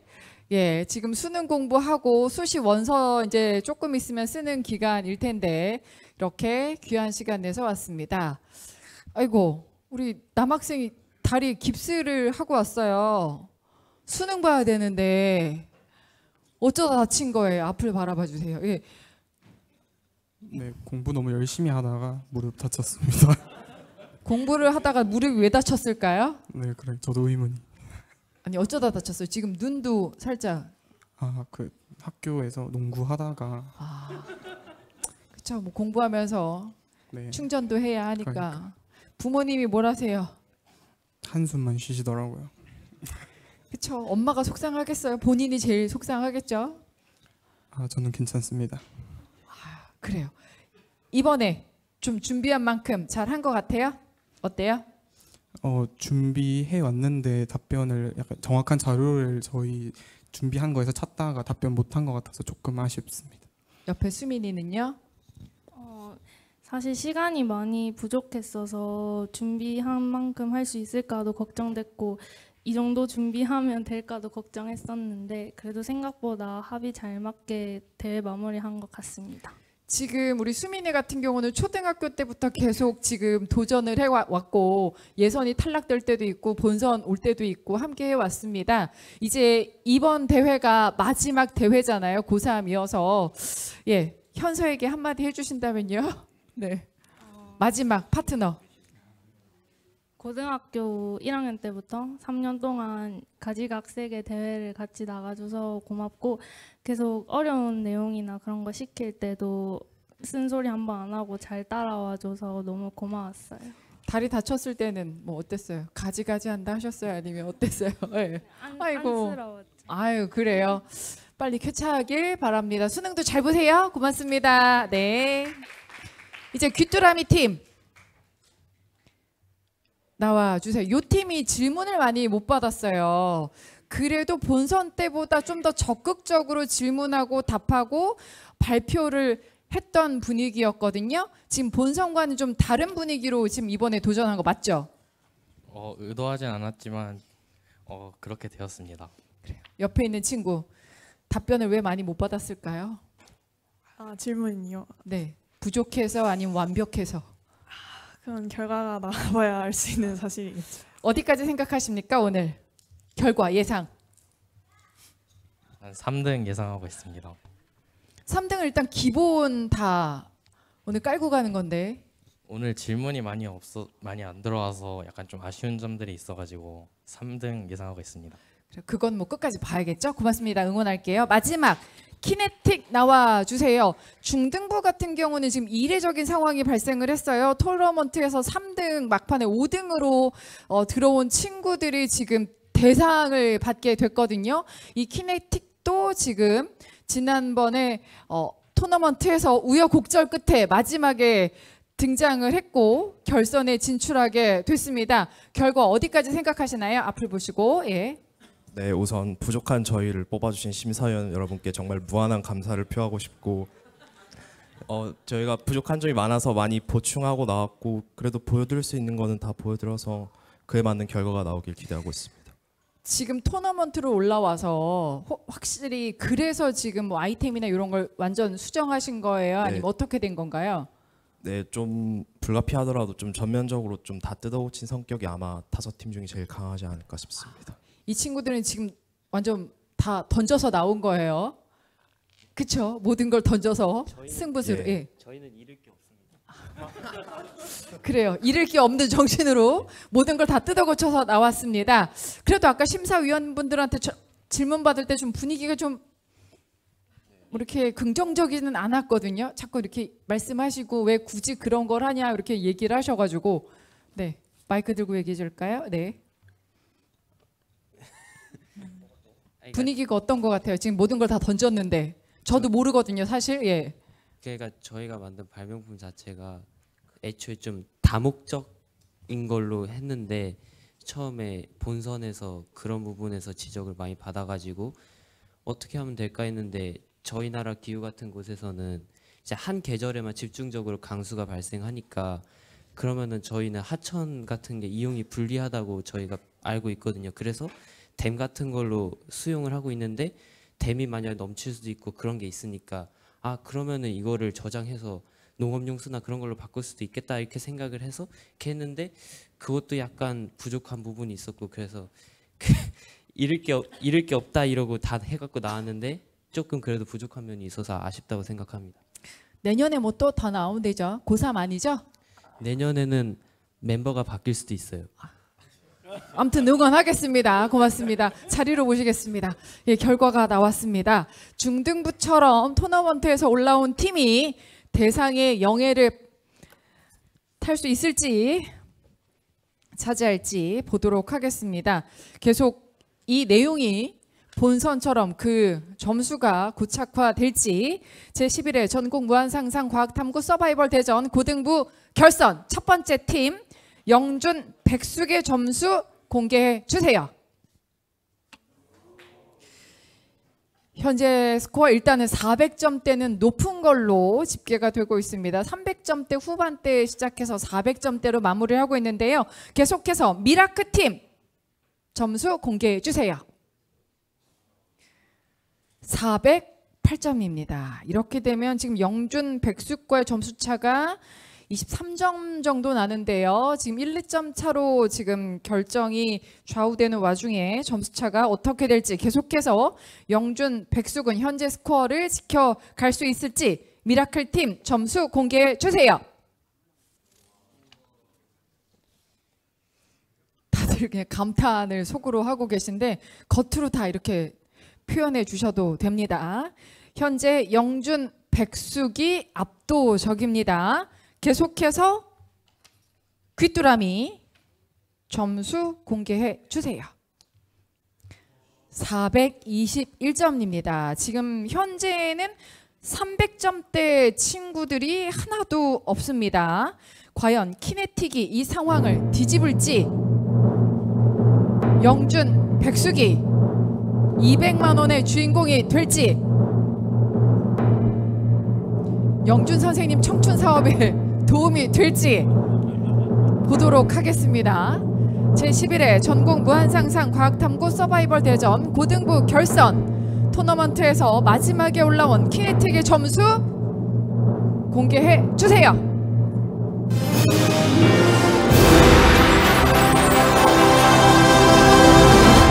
진심으로 축하드립니다. 영준 선생님 축하드립니다. 우리 백숙팀 진심으로 축하드립니다. 박수 한번 주세요. 네, 이렇게 고등부 최종 순위까지 결정이 됐습니다. 저희 이제 10분 쉬고 4시부터 시상식 진행하도록 하겠습니다. 잠시 후에 뵙도록 할게요.